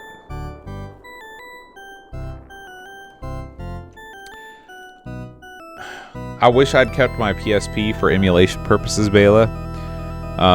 I had one, but I never really got a lot of use out of it. I had the Tony Hawk game, the first one that came out on there, and it was cool. The system itself was fantastic. I mean, I'd never seen a better looking handheld, but there just weren't a lot of like must plays on there for me. What did you play on yours, Bela? Let me go ahead and set up my keys here.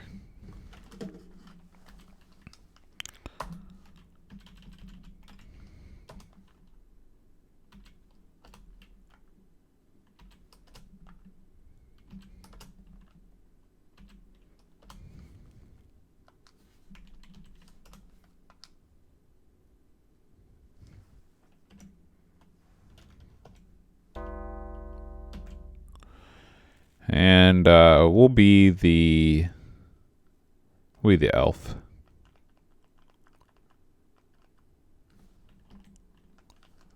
Welcome, Red Elf.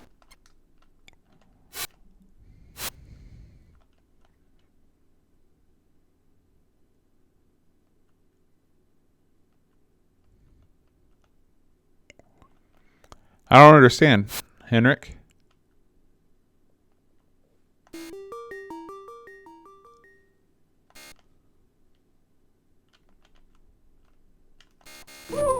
Ooh. Okay, so... Oh. There we go. I was pushing the wrong button.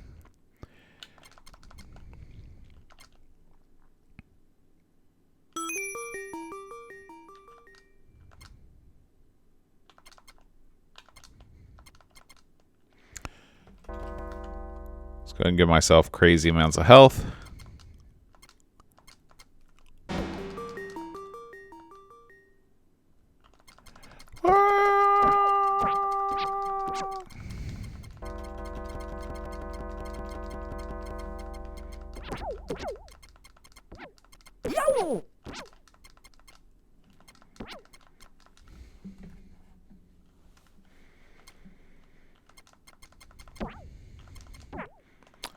Oh yeah, no mercy, boy. That's all. That's definitely keep that Henrik, keep that in your mind for our next Friday night live stream, because I would love to play some old school N64 wrestling on here. Did you guys play any of those games like WCW, NWO, all those, you know, those classic N64 games, wrestling games?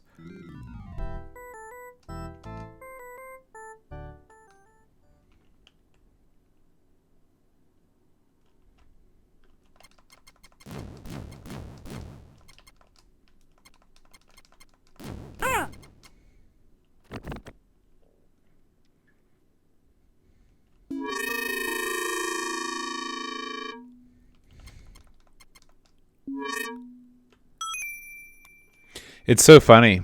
We talk about microtransactions sort of being like the devil these days. But really, when you think about it, Gauntlet is like the ultimate microtransaction game. Because you're literally paying to win.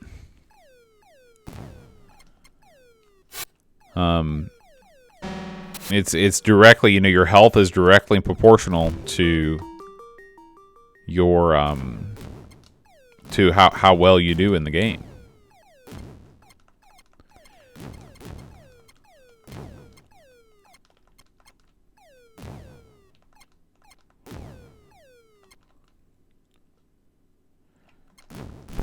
Are you from the city?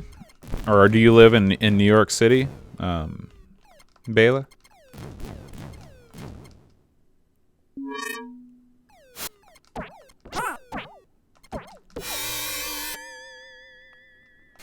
I still haven't picked up any magic, I don't think. I'm not sure what you're talking about, Henrik. You picked up five whats? I'm sorry, I wasn't following.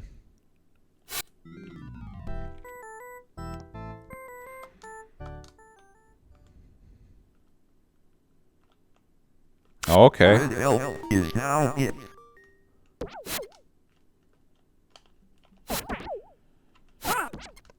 Do you live close to Yankee Stadium, Bela? Oh, 5 wrestling games. Okay.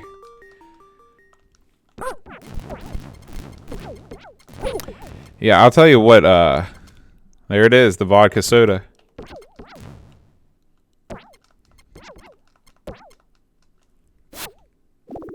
This game is just merciless. Look at this. This is insane. I mean, you can't hope to defeat all these guys. You're basically just running around, picking up treasure, hoping not to die. Oh my gosh. Look at this. That's crazy.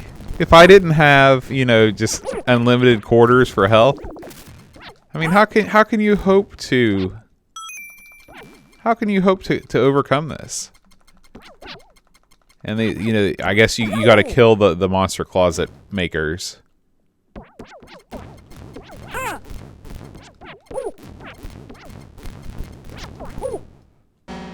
There's one key. Where's the other one?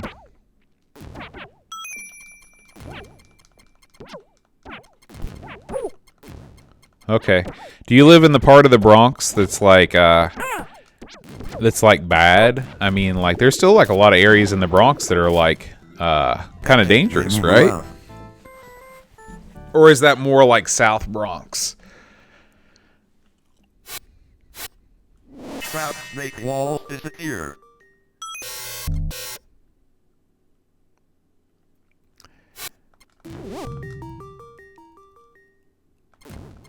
I didn't give a chance to read something about scorecard. Remember, don't shoot food. Okay, I won't shoot the food. The digitized speech is a nice touch. These enemies do look pretty good. I mean, there's a nice variety. Use magic to kill death. I don't have any magic.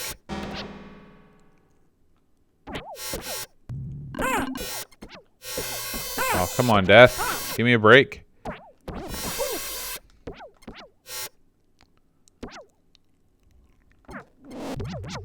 This treasure chest is locked. Okay. So it's kind of like now does the Bronx actually start at First Street? Is there like a First Street in the Bronx? I don't have any more keys. There we go. I'm not sure how to open that thing.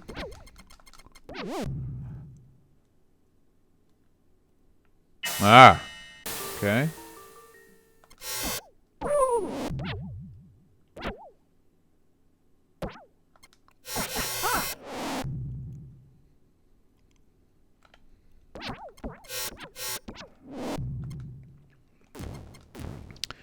I'm sure the Bronx just like has gotten. I'm sure it's gotten better. I mean, soon I'm sure that you're not going to be able to live anywhere in New York and be able to afford it. I'm sure the property values have gone up everywhere there, just like they have, you know, in Brooklyn. Like Brooklyn, you know, used to be the place where you'd live if you know, and you commute into Manhattan or whatever. And now people can't even afford Brooklyn, so they live in Jersey or I guess the Bronx.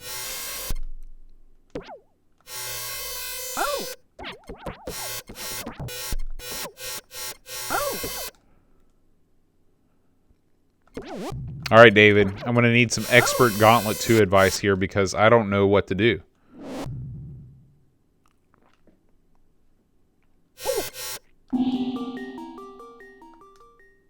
Okay.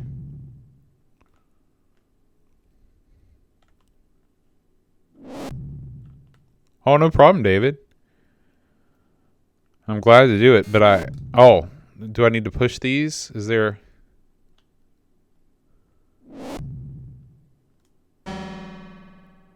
Ah, okay.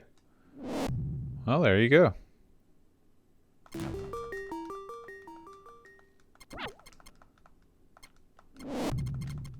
Yeah.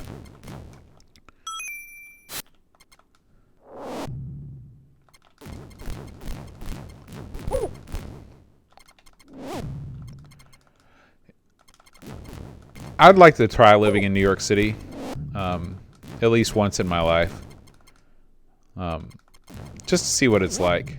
You know, I get the New Yorker magazine, and just the amount of cultural opportunities that are there. For you know, I'm a fan of the ballet. I'm a fan of the arts, and there's so much going on that I'd like to try it out. But my wife is not a city person at all. So that's not going to happen. She would rather live in more of a rural setting, which is where we live in West Virginia. So, yeah, more than a bit. No kidding, Henrik. Look at these little guys. Little gnomes.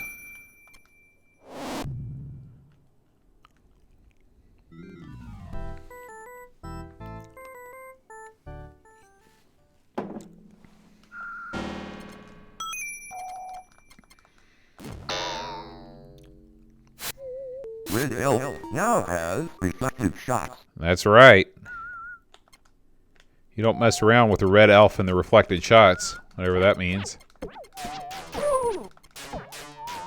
Oh, that's what that means. Well, I like that a lot.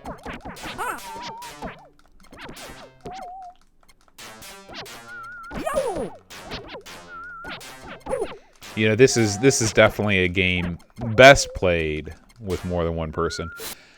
If Amigos ever goes on hiatus, I've been telling Aaron we need to do a MAME podcast, because there's so many great MAME games, you know, arcade games. The problem is that it's an oversaturated market. There's tons of arcade podcasts out there if that's what you're into. But I could sit around and play arcade games forever.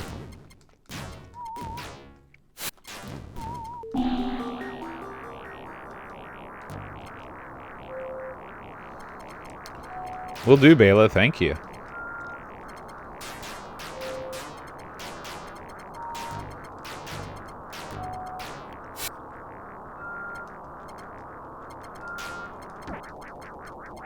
What do you like about living in the Bronx, Bela? Why do you live there instead of living somewhere else? Aside from the relatively inexpensive nature of it.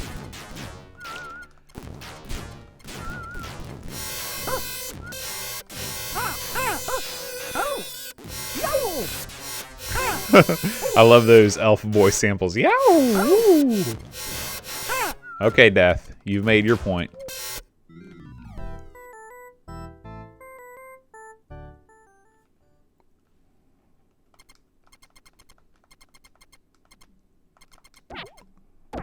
Oh, this is the old hidden wall angle, hey?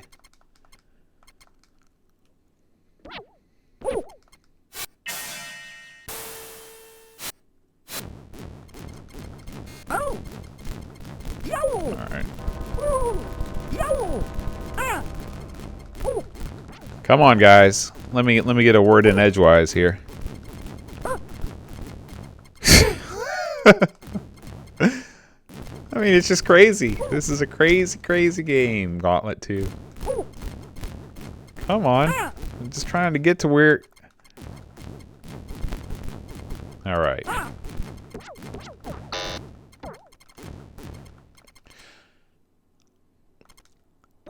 Yonkers has always seemed like it's more suburban, right?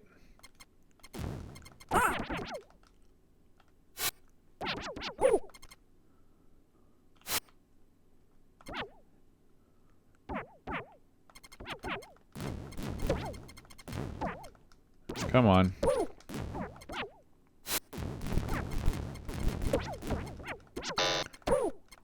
Yeah, you're right, Pishbot. I mean, this is the prototype of Smash TV. And with these invisible walls, it's just crazy.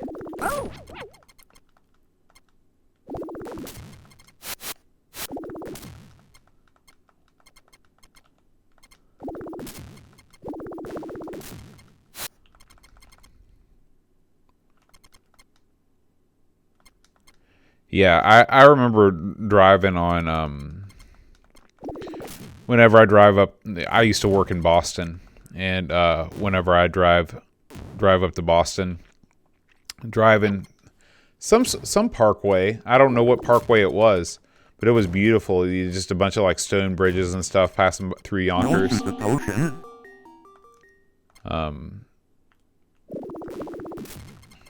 Red Elf shot the food. Yeah, Red Elf shot the food. All right, David, has this satiated your nostalgia? Is it okay to move on to something else? Something with visible walls?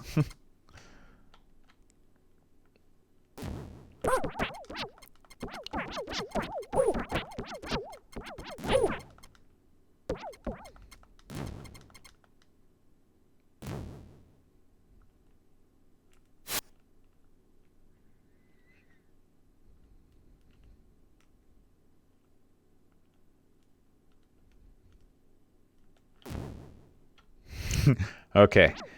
All right, guys, I got one more game left in me for the stream this evening. Why don't we stay with MAME? I'm going to play a little Paperboy.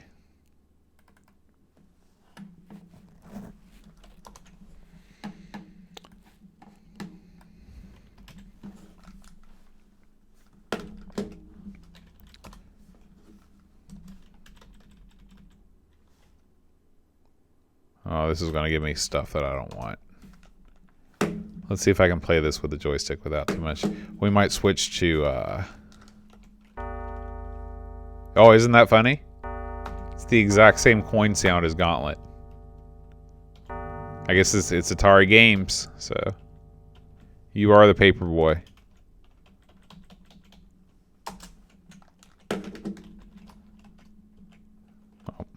Hitting the Windows key, probably not advisable. What is the, oops.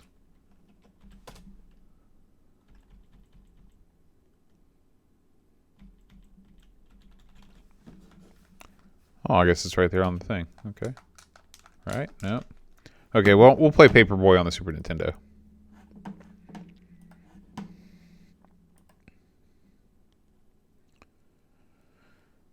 Do they still have Paperboys in Scotland, Pishbot? You see them cycling around? I don't think they exist anymore. At least here in the States.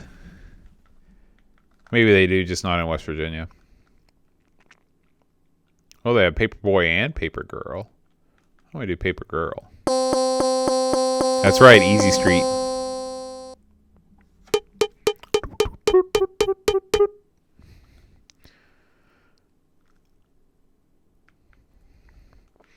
I've not played Paperboy 2 in a long time. I used to own a physical copy of this game, too. I always loved the music for Paperboy. It's got that same sort of Pilotwings vibe that I like. Kind of sounds like Seinfeld, too. Oh, boy.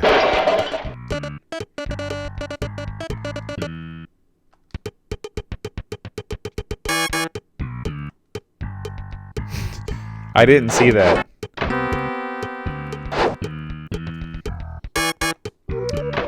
I've not watched the old Angry Video Game Nerd in a while. Oh, that was a mistake. He's kind of got a lot of underlings that do a lot of his work for him these days, last time I checked.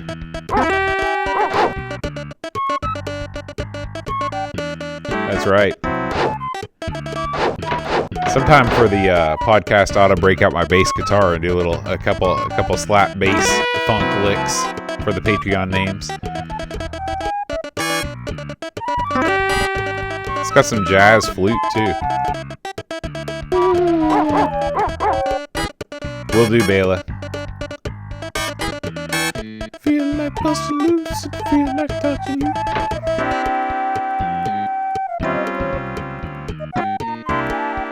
I don't like having the customers on the other side. This is my side of the street. This is the Paperboy side that I know. Oh, it's a good thing I got off that sidewalk. Oh.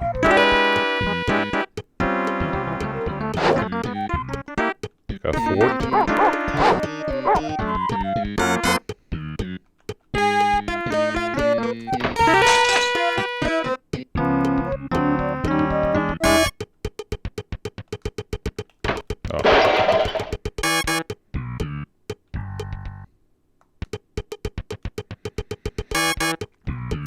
Are you still doing your 9 kilometers a day, Pishbot?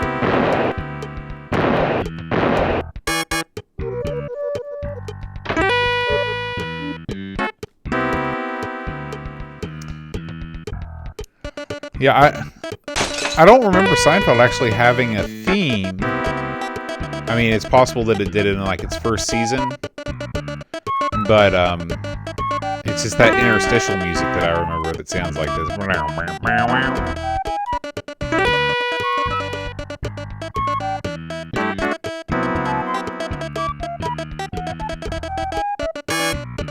Of course I did, Pishbot.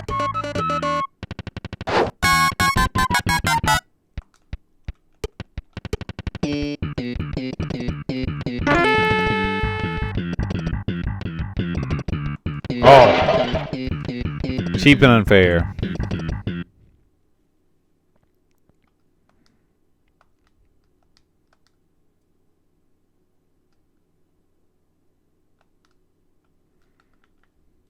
All right. This has made me want to play Paperboy on the original Nintendo. We're not done yet, guys.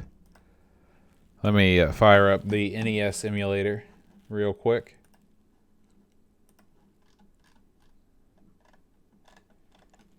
You know, we'll just play it on the Xbox.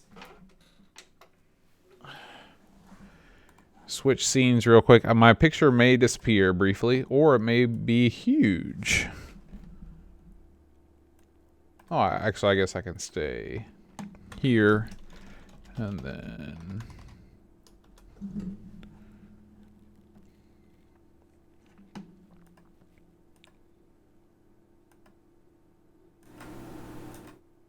Ah, there we go.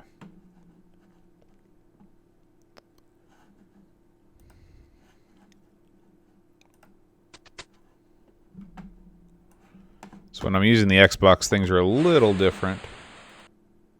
Whoops.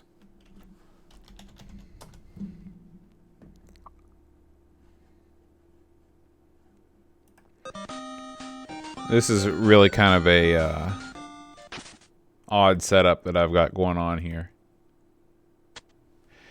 Yeah, I need to just install a better emulator on my NES emulator on the computer. But for right now, we'll just use the Xbox going through the capture card. All right, so we are on Neo Geo Pocket, which we don't need. We want NES. 10-yard fight.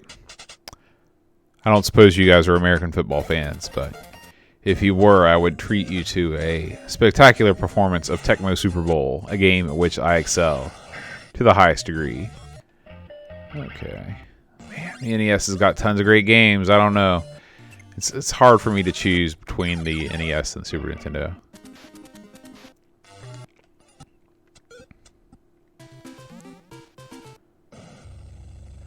I did not have a C64 before the Amiga. I think somebody did though, right? Pishbot, was that you?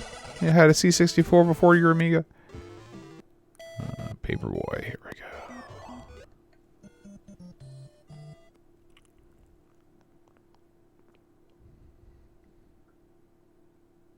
Do you, David? Well, next Friday, it's going to be on like Donkey Kong. You're going to be in for a treat. A little bit dark. A little bit late in the stream for me to be turning that on. But all right, Paperboy on the original Nintendo. Just got to figure out why I'm not able to move.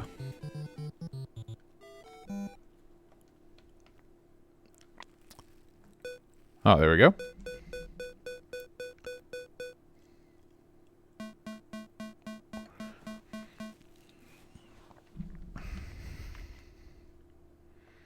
I know that one of the guys that sometimes joins us in the chat, Daz, he's actually a Washington Redskins fan, which is my team. So I feel a special affection towards him. Oh, the fridge. Well, you know, we all knew him as kids from G.I. Joe more than football. In fact, I think I might have even had a refrigerator action figure. Walter, or Perry was his last name. I don't know what was his first name.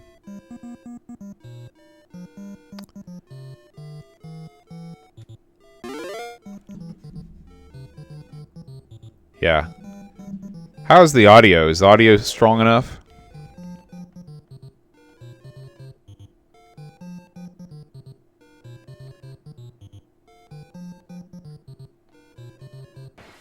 Man.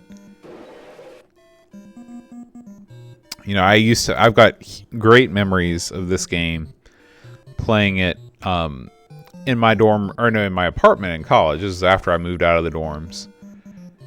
And I got the orchestra teacher at my school.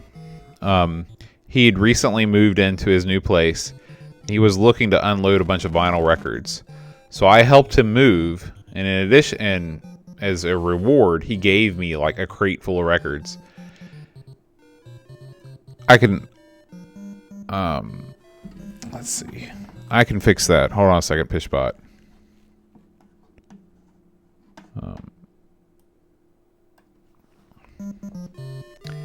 That should be a little bit better. Let me know if that's okay. Man, I am really not hitting my marks here compared to on Paperboy 2.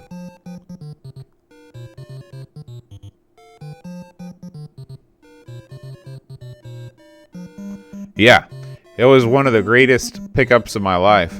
I got a couple of my favorite records to this day. Prince, Around the World in a Day is what I used to listen to while I was playing this. And every time I listen to that record, I still think about me playing Paperboy.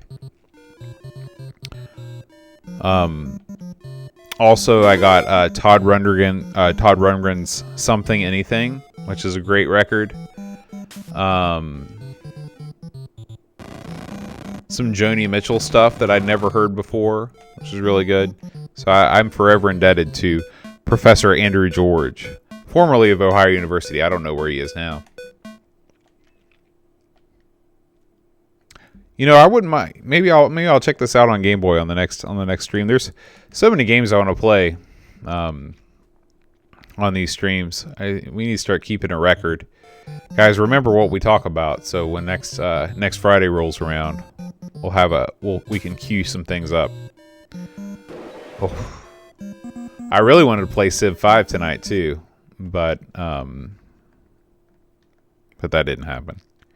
I just bought on the Humble Bundle, they had all the expansions for like $7. I used to do a music podcast, David. I might start one up again. That's not a bad idea. I wonder how that would play with rights and things like that. I don't know how it would work. But I used to do a podcast called Boat of Cars Musical Mayhem. I wish I still had some of those files. And I'd basically just, review an album every week and talk about it, what made it cool, why I liked it, play some tracks. Just play radio DJ. Oh, shoot. Actually, I think these guys are from Sweden. Henrik, have you ever heard of a band called The Radio Department? I'm running. Come on. Yeah.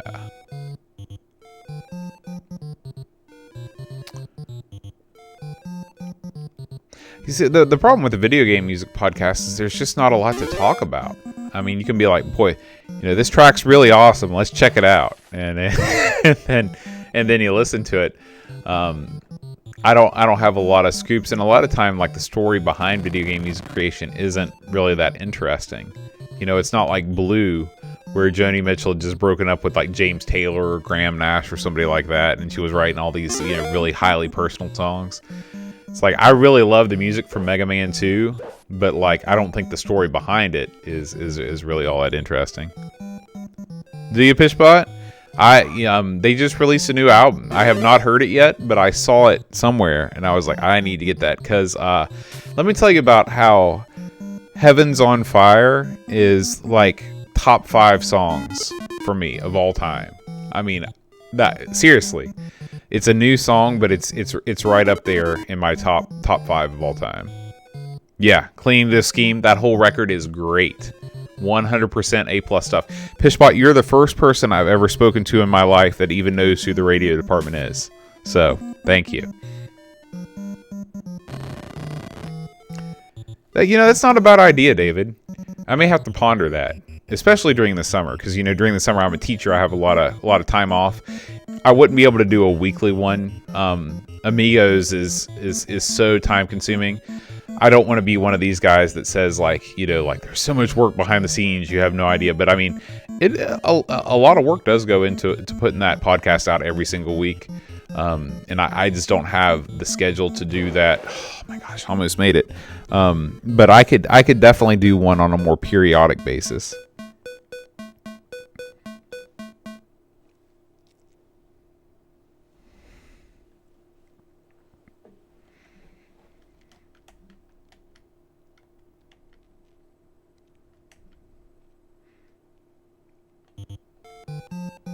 David, that's actually a really good idea. You know, I'm just thinking, because I've got so many memories tied up in video games. Because, you know, I very rarely listen to, you know, I listen to music whenever I play. That's actually a really good idea. I've already got a couple episodes I could do. I'm thinking about Super Mario Kart and the album John Henry by They Might Be Giants. If you guys don't know who They Might Be Giants are, that's where the name Boat of Kart comes from. That's They Might Be Giants song.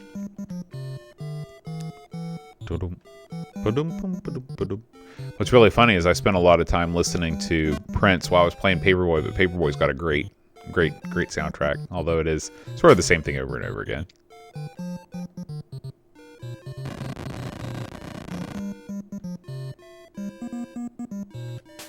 I might not have enough material to do, you know, one game, one album. I might just be like a story and then a song from a game. But yeah, let me ponder that.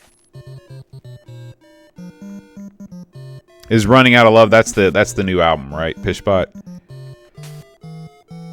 They kind of remind me of Belle and Sebastian album covers too, because they use these kind of, you know, esoteric photos for their album covers. Oh shoot!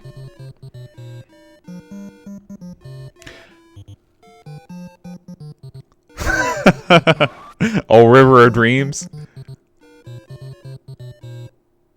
What album is that on, Pishbot?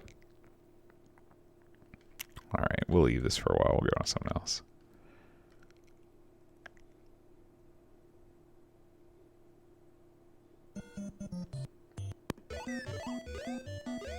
Paris All Stars again. Just looking for something light. Oh, they've got Nintendo 64 on here. You know, Aaron set up this Xbox for me. And,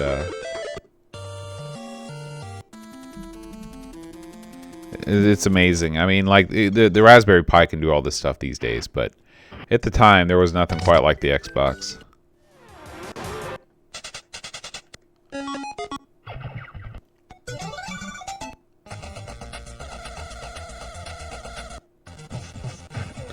Did Billy Idol have a cyberpunk album?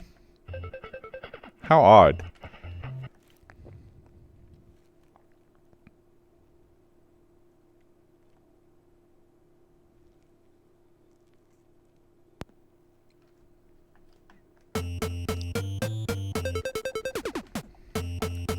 This is a very underrated game.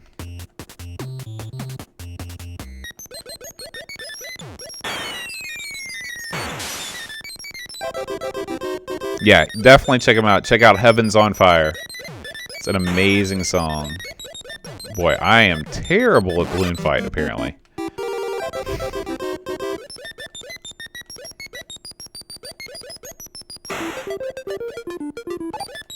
I've been contemplating what to do with the next round of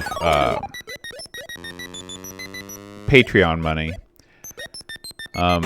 Whether I should get a HDMI capture card, and so I can play newer games, or what I should do with that.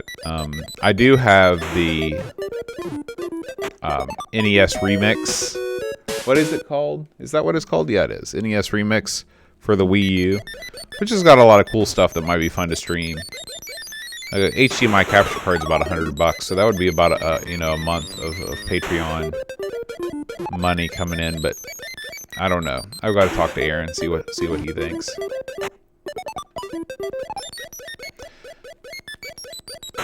You're right. I probably should buy a neon light for the background. Put it right above that, because even when I'm zoomed in, there's still enough space that you could see it right behind the printer there.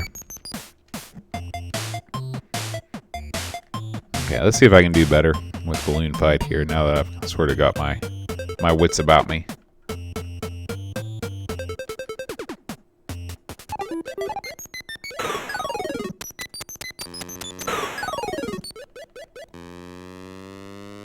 Slalom is a great game, Henrik. Never let anybody tell you different.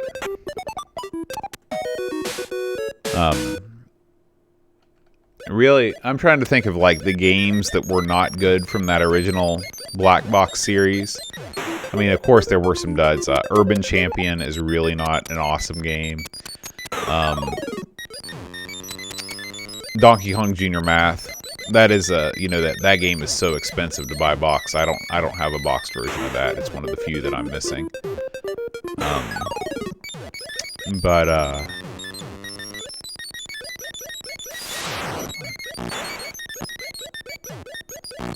Mock Rider, I'll have to try that again to see if that's any good. Yeah. All right, guys, we're gonna go ahead and say goodnight here. It's been a good 2.5 hours. Like I said, I really look forward to this every week, and I hope you guys do too. And next week, just be thinking about games that you'd like me to try, and I'll try them out. We'll definitely do Tech My Super Bowl next week. But anything else, I mean, everything's on the table between the Xbox and the emulators. I've got pretty much everything. So anyway, I hope you all have a good evening, and we'll see you again on the podcast on Thursday and on the live stream on Friday. Good night, everybody.